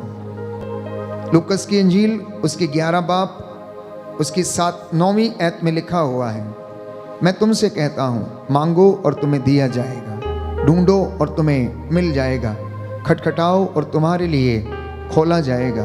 क्योंकि जो मांगता है उसे दिया जाता है, जो ढूंढता है उसे मिल जाता है, और जो खटखटाता है उसके लिए खोला जाता है। यदि तुम्हारा पुत्र तुमसे रोटी मांगे तो तुम में कौन ऐसा है उसे पत्थर देगा? अथवा मछली मांगे तो मछली के बदले उसे सांप देगा, अथवा अंडा मांगे तो उसे बिच्छू देगा।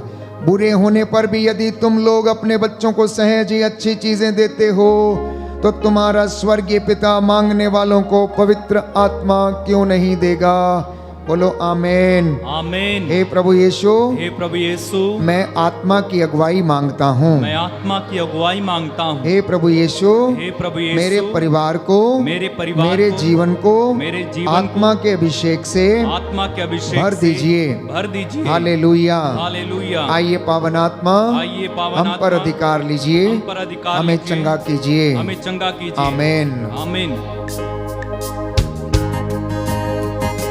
झूले झूले मुझे पाक रूह, झूले झूले मुझे पाक रूह, झूले झूले मुझे पाक रूह, झूले झूले मुझे पाक रूह, झूले झूले मुझे पाक रूह, झूले झूले मुझे पाक रूह। मैंने करनी है तुझसे गुफ्तगू, मैंने करनी है तुझसे गुफ्तगू, मैंने करनी है तुझसे गुफ्तगू, मैंने करनी है तुझसे गुफ्तगू।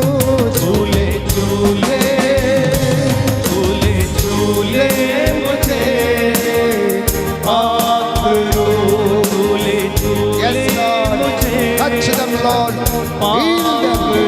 Healing in the name of Jesus. यीशु के नाम पर लहू की आग। झूले झूले मुझे पाक रूह। 50वें दिन जैसे छुआ चेलों को, आग से अपने भरा चेलों को, 50वें दिन जैसे छुआ चेलों को, आग से अपनी छुआ चेलों को। 50वें दिन जैसे छुआ चेलों को, आग से अपने भरा चेलों को, 50वें दिन जैसे छुआ चेलों को, आग से अपनी भरा चेलों को। उस आग का काम आज कर दे शुरू, उस आग का काम कर दे शुरू। मैंने करनी है तुझसे यस लॉर्ड, गुफ्तगू, मैंने करनी है तुझसे अपने हाथों को उठा के गाएं।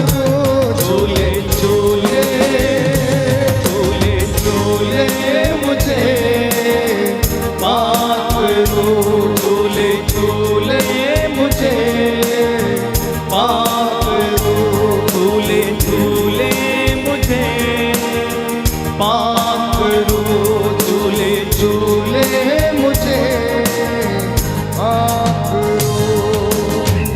रूह में रहूं और रूह में बढ़ूं मैं, रूह के बिना कोई काम ना करूं मैं, रूह में रहूं और रूह में बढ़ूं मैं, रूह के बिना कोई काम ना करूं मैं।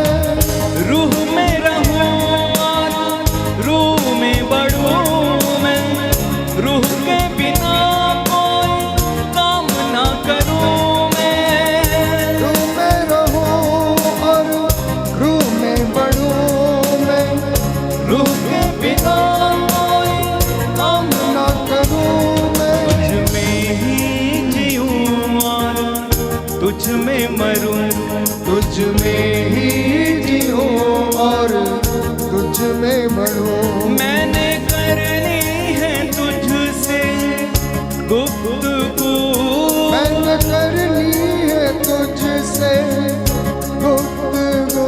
झूले झूले झूले झूले मुझे झूले मुझे सब लोग गाएं। झूले झूले मुझे माफ करो, झूले झूले मुझे माफ करो, झूले झूले मुझे माफ करो, झूले झूले मुझे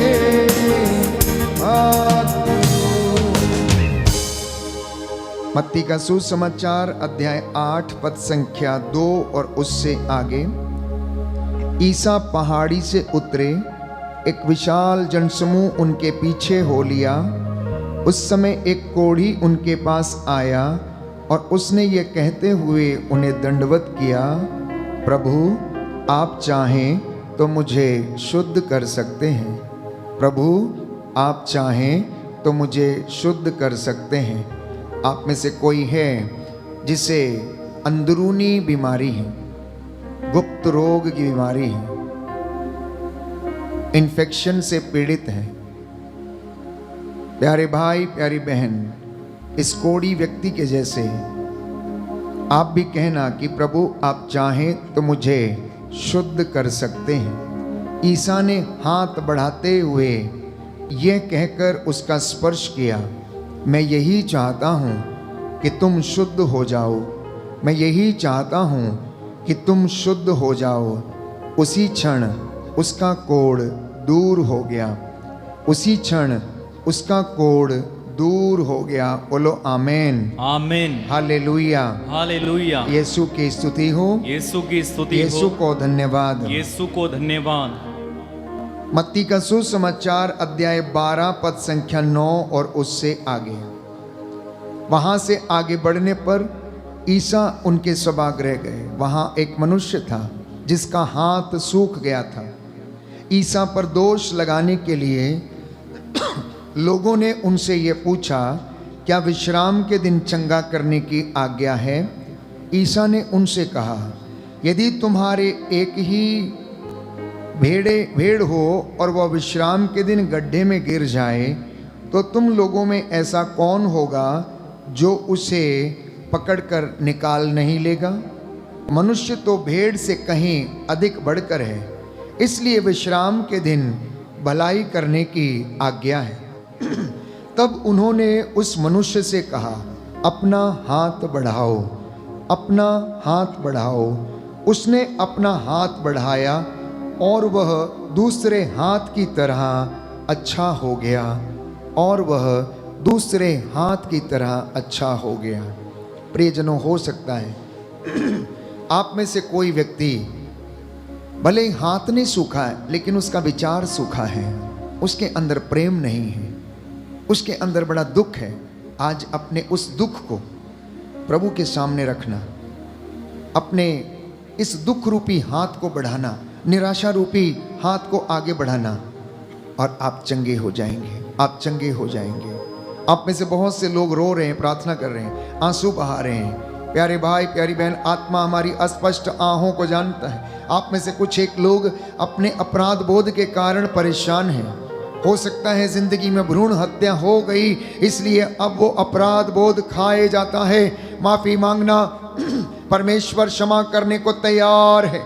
हो सकता है आप में से अज्ञानता के कारण कोई बुराई हो गई, पाप हो गया, अंधकार में पड़ गए, इसलिए प्यारे भाई प्यारी बहन आपको अपराध बोध खाए जाता है। प्रार्थना करें, क्योंकि यीशु चाहता है कि आप चंगे हो जाओ। यीशु चाहता है कि आपका घराना पवित्र बने। यीशु चाहता है कि आपको सफलता मिले। यीशु चाहता है कि आप उन्नति पाएं। यीशु चाहता आपके बच्चे उन्नति पाएं। यीशु चाहता है कि आप उसकी हुजूरी में रहकर उसकी पवित्रता में बढ़ते जाएं, बढ़ते जाएं। प्यारे भाइयों और बहनों, ये पवित्र समय है। The Lord is blessing each and every one of you. परमेश्वर आपको ब्लेस कर रहे हैं। इस वक्त बीमारों के लिए मैं प्रार्थना करूंगा। जो लोग बीमार हैं आपके परिवार में, चाहे वो बुजुर्ग हों, चाहे मम्मी पापा हैं, चाहे बच्चे हैं, आपके पड़ोस में यदि कोई बीमार है, समर्पित करना। घुटना टेक लें। इस वक्त दोनों हाथों को प्रभु की ओर उठाते हुए समर्पित करते जाएं। बुजुर्ग लोग विशेष रूप से, जिनको अकेलापन महसूस होता है, पति पत्नी जो आपस में एक दूसरे से मनमुटाव किए हुए हैं, ये पवित्र समय है। परमेश्वर आपको चंगा कर रहा है, चंगा कर रहा। परमेश्वर चाहता है, वो कहता है कि मैं चाहता हूं बेटा बेटी तुम शुद्ध हो जाओ, चंगे हो जाओ, उन्नति पाओ। I have come to bless you, मैं तुम्हें आशीर्वाद देने के लिए आया हूं। इसलिए वे लोग जो अस्पतालों में, आईसीयू में, आपके घरों में चारपाई पर पड़े हुए हैं, समर्पित करना, प्रार्थना करना इनके लिए कि हे प्रभु तेरे इन बच्चों को जिनके शरीर में बड़ा कष्ट है, रोग है, बीमारी है, जिनकी हड्डियां छीज रही हैं, जिनके टखनों में बल नहीं है, रीढ़ की हड्डी में प्रभु जो कमी है, कमजोरी है, उसे आप ब्लेस करें, आशीष प्रदान करें अपने पवित्र दाहिने हाथ से। हे प्रभु यीशु आप इन्हें छू लीजिए, क्योंकि तेरे छूने से बड़े बड़े काम होते हैं। तू बड़े बड़े महान काम करता है। कोई विश्वास के साथ तुझे छू ले या तू दया करके किसी को छू ले तो वो चंगा हो जाता है। प्यारे भाई, प्यारी बहन, एक पल के लिए अपने मन में कहना, सोचना, काश मैं उसके कपड़े का पल्ला भर छूने पाऊं तो मैं चंगा हो जाऊंगा, चंगी हो जाऊंगी, मेरे जीवन में बंधन टूटेंगे और आशीर्वाद मिलेंगे। खुदावन तेरे छूने से बड़े बड़े काम होते हैं। खुदावन तेरे छूने से बड़े बड़े काम होते हैं। खुदावन तेरे छूने से बड़े बड़े काम होते हैं। खुदावन तेरे छूने से बड़े बड़े काम होते हैं। आप में से कोई है जिन्हें सर्वाइकल के रोग हैं, फ्रोजन शोल्डर के रोग हैं, रीढ़ की हड्डी में परेशानी है, the Lord is blessing you right now. Receive the healing in the name of Jesus. इस चंगाई को आप ग्रहण करें और कहें, प्रभु मैं चंगा हो गया हूँ, प्रभु मैं शुद्ध हो गया हूँ, प्रभु मैं अंगीकार करता हूँ, तूने मुझे छू लिया है, तेरा दाहिना हाथ मुझके मेरे ऊपर पड़ा और तूने मुझे बल प्रदान किया। मेरी हड्डियां जो छीज रही थी, मैं इसे बल ग्रहण करने पा रहा हूँ। खुदावन तेरे छूने से बड़े बड़े काम होते हैं। खुदावन तेरे छूने से बड़े बड़े काम होते हैं। खुदावन तेरे छूने से बड़े बड़े काम होते हैं। खुदावन तेरे छूने से बड़े बड़े काम होते हैं। Yes Lord. अपने लिए प्रार्थना करें। आप लोग जो बुजुर्ग हैं, जो प्रौढ़ावस्था में हैं, जो नौजवान हैं, जो बच्चे हैं, प्रे फॉर योरसेल्फ। प्रार्थना करते जाएं। नन्हे मुन्ने बच्चे, आप लोग प्रार्थना करते जाएं, प्रार्थना करते जाएं। जिन्हें ज्ञान की कमी है, प्रभु से मांगिए। ज्ञान के वरदान से प्रभु आपको, ज्ञान के भंडार से वो आपको ब्लेस करेगा, जिससे कि आपकी जिंदगी में आशीष आए। जो नौकरी की तलाश में, वर और वधू की तलाश में, परमेश्वर आपको अपनी हजूरी में रखे, ब्लेस करे और आशीर्वाद प्रदान करे। प्रार्थना करें अपने पुरोहितों के लिए, धर्माध्यक्षों के लिए, प्रचारकों के लिए, धर्म बहनों के लिए। यस यस करते जाइए, प्रार्थना करते जाइए। Be healed and cleansed in the name of Jesus. Yeshu के नाम पर चंगे हो जाओ, यीशु के नाम पर आजाद हो जाओ। बदरूहों के लश्कर टूटे, रोग बीमारी का बंधन टूटे, थायराइड की बीमारी का बंधन टूटे, किडनियों के रोग के बंधन टूटे, हृदय रोग के बंधन टूटे, बवासीर बगंदर जैसी बीमारियों के बंधन टूटे, अस्थमा के रोगों के बंधन टूटे, हड्डियों के कैंसर, टीबी के रोग, ब्रेन ट्यूमर की बीमारी, स्किन के इन्फेक्शन की बीमारी और हड्डियों में जो भी कैल्शियम की कमी है या किसी प्रकार के रोग बीमारी है, यीशु के नाम पर चंगे हो जाओ, चंगे हो जाओ, बी हील्ड एंड यीशु के नाम पर आजाद हो जाओ। प्रायश्चित करना, यीशु का लहू आपके शरीर को, यीशु का लहू आपकी हड्डियों को शुद्ध करे, पवित्र करे। आप विश्वास में दृढ़ बनते जाएं, विश्वास में मजबूत बनते जाएं। आपका परिवार ईश्वर के सामर्थ्य को ग्रहण करे। तू ही है देता अबदी शिफा, तू ही है देता अबदी शिफा। लंगड़े चलाए तू, मुर्दे जिलाए तू, देता है जीवन नया। हो लंगड़े चलाए तू, मुर्दे जिलाए तू, देता है जीवन नया।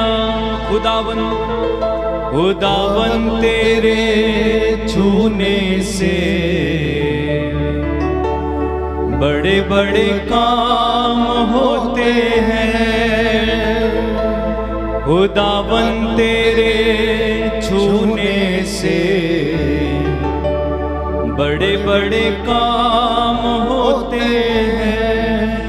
आप में से किसी को झूठ बोलने की आदत है, पवित्र आत्मा अगुवाई कर रहा है कि बोलो, झूठ बोलना छोड़ दें और आपके घर में उन्नति आएगी, आपके घर में उन्नति आएगी। परमेश्वर आपको ब्लेस करेगा, आपकी मेहनत मजदूरी को आशीर्वाद देगा, आपकी धन संपत्ति को भी प्रभु ब्लेस करेगा।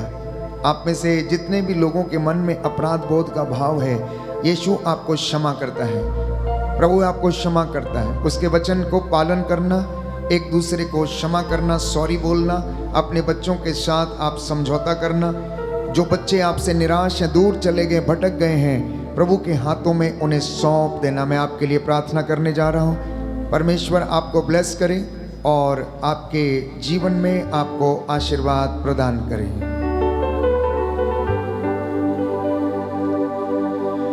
दया करने वाले, चंगा करने वाले यीशु राजा, अपने इन बच्चों पर दया कर। तेरी ये प्रजा जो इस वक्त तेरी हुजूरी में है, तेरी वेदी के सामने मौजूद होकर प्रार्थना कर रही है, इन्हें अपना आशीर्वाद प्रदान कर, अपने लहू का अभिषेक इन पर उड़ेल दीजिए। तू दयावान, दया का सागर, दया करने वाला, चंगा करने वाला ईश्वर है। तेरे पाक पवित्र सामर्थी लहू का बाड़ा इनके घर के चारों ओर हो जाए। तेरा स्वर्गदूत मिखाइल, रफाएल, गैब्रियल इन्हें संरक्षण प्रदान करे। इन्होंने तेरी महिमा देखी, तूने इन्हें चंगा किया, इनके सिर पर हाथ रखे हैं, इन्हें ब्लेस किया है। इन्होंने जो भी मांगा इसमें इनके जीवन में ये पूरा हो जाए। तेरी मर्जी और तेरा आशीर्वाद इनके ऊपर सदा सर्वदा बना रहे। मैं मूसा के जैसे हाथों को उठाकर प्रायश्चित करता हूँ, तेरे इन बेटे बेटियों के लिए माफी मांगता हूँ। तू अपने दास की प्रार्थना को सुनता और कबूल करता, ये मेरा विश्वास है। मैं तुझ पर आस रखता हूँ। Hallelujah, hallelujah, hallelujah. जो निराश है उन्हें आशीर्वाद दे, जो बीमार है उन्हें चंगा कर, जिनके मन में बुराई है उन्हें आजाद कर, स्वतंत्र कर। ये सत्य को जाने और सत्य इन्हें स्वतंत्र करे। हे पिता ईश्वर, तेरा पाक स्वर्गदूत इनकी रखवाली करे और इनको संरक्षण प्रदान करे। मेरी प्रार्थना सुन ले उद्धार करता यीशु प्रभु के द्वारा। आमीन। पवित्र परम प्रसाद की आराधना हो, स्तुति हो, महिमा हो सदा सर्वदा। एक साथ पवित्र परम प्रसाद की आराधना हो, स्तुति हो, महिमा हो सदा सर्वदा पवित्र परम प्रसाद की आराधना हो, स्तुति हो, महिमा हो सदा सर्वदा, सदा सर्वदा।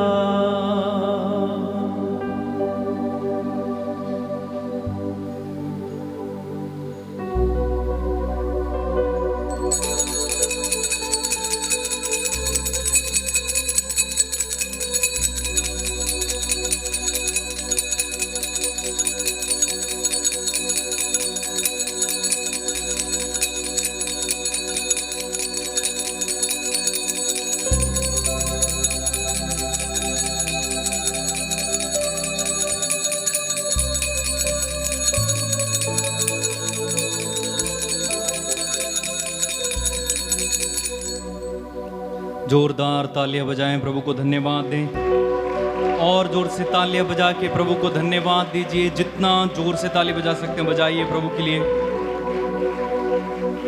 बोलिए हालेलुया, और अच्छे से बोलिए hallelujah, hallelujah. Banjo Veer ji Yesu नाम दे जहाज च गाएं। बैजो वीर जी यसु नाम दे जहाज च गाएं, सब गाएं मेरे पीछे। बैजो वीर जी यसु नाम दे जहाज च। बैठने के लिए ऐसे नहीं बोला है, खड़े होकर गाएंगे, नाच के गाएंगे, खड़े होकर गाएंगे, नाच के ऊपर।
इसने दिखाना सानू स्वर्गां दा शहर, इसने दिखाना सानू स्वर्गां दा शहर। हीरे ते जवार ओथे मिलने ने ताज च। बैजो वीर जी यसु नाम दे जहाज च। बैजो वीर जी यसु नाम दे जहाज च। बोलो बैजो वीर जी यसु नाम दे जहाज च। बैजो वीर जी यसु नाम दे जहाज च। छेती छेती आजो कानू लाई जांदे तेरियां। छेती छेती आजो कानू लाई जांदे तेरियां। उड़ेगा जहाज इतो बन के हनेरियां। उड़ेगा जहाज इतो बन के हनेरियां। छेती छेती आजो कानू लाई जांदे तेरियां। छेती छेती आजो कानू लाई जांदे तेरियां। उड़ेगा जहाज इतो बन के हनेरियां। उड़ेगा जहाज वेखो बन के हनेरियां। वेले होके आजो कानू लाई जांदे तेरियां। बैजो वीर जी यसु नाम दे जहाज च। बैजो वीर जी यसु नाम दे जहाज च। बैजो वीर जी यसु नाम जहाज च। बैजो वीर जी यसु नाम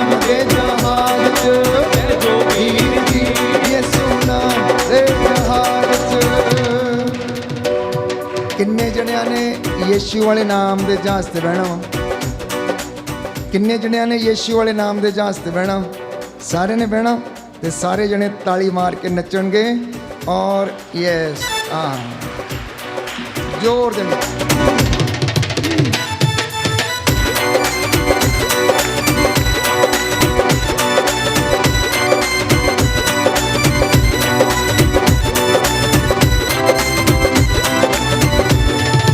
टिकट जहाज दिए सेवकां को मिलती, टिकट जहाज दिए सेवकां को मिलती, देनी पैंदी कीमत असानू साडे दिल दी, देनी पैंदी कीमत असानू साडे दिल दी।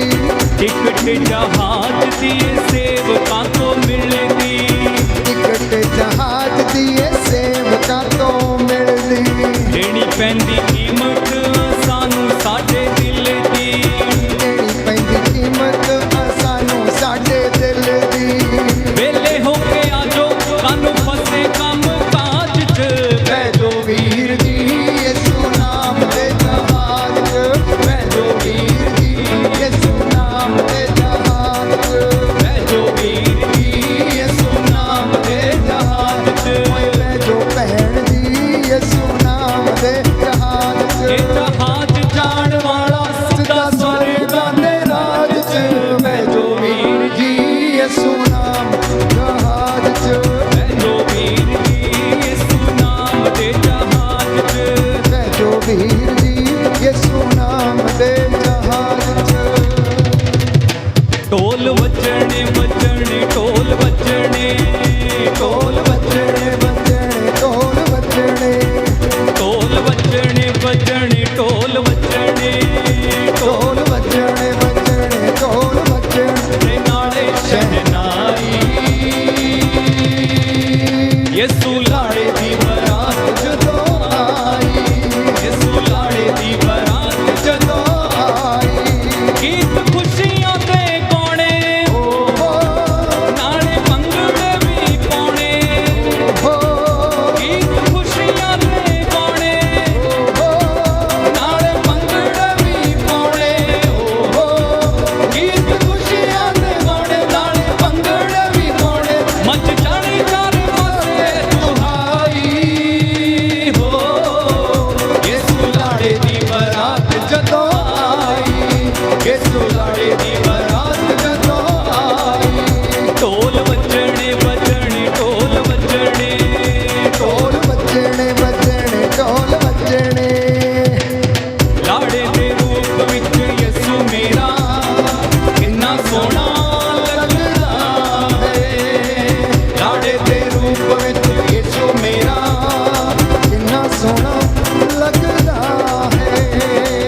मत्थे ते सेरा फुल्लां वाला, सिर ते दुल्ला सजना है, मत्थे ते सेरा फुल्लां वाला, सिर ते दुल्ला सजना है। रंग रूप किन्ना होना, ओहो ओते पहिला ही बड़ा सोना, ओहो रंग रूप किन्ना होना, ओते पहिला बड़ा सोना, बेड़ा देवेगी सारी खुदाई हो, यीशु लाड़े दी बरात जदों आई, यीशु लाड़े दी बरात जदों आई, ढोल बजने बजने ढोल बजने, ढोल बजने बजने ढोल बजने, ढोल बजने बजने ढोल बजने, ढोल बजने बजने ढोल बजने, ते नाले शहनाई, यीशु लाड़े दी बरात जदों आई, यीशु लाड़े दी दी बरात जदों आई।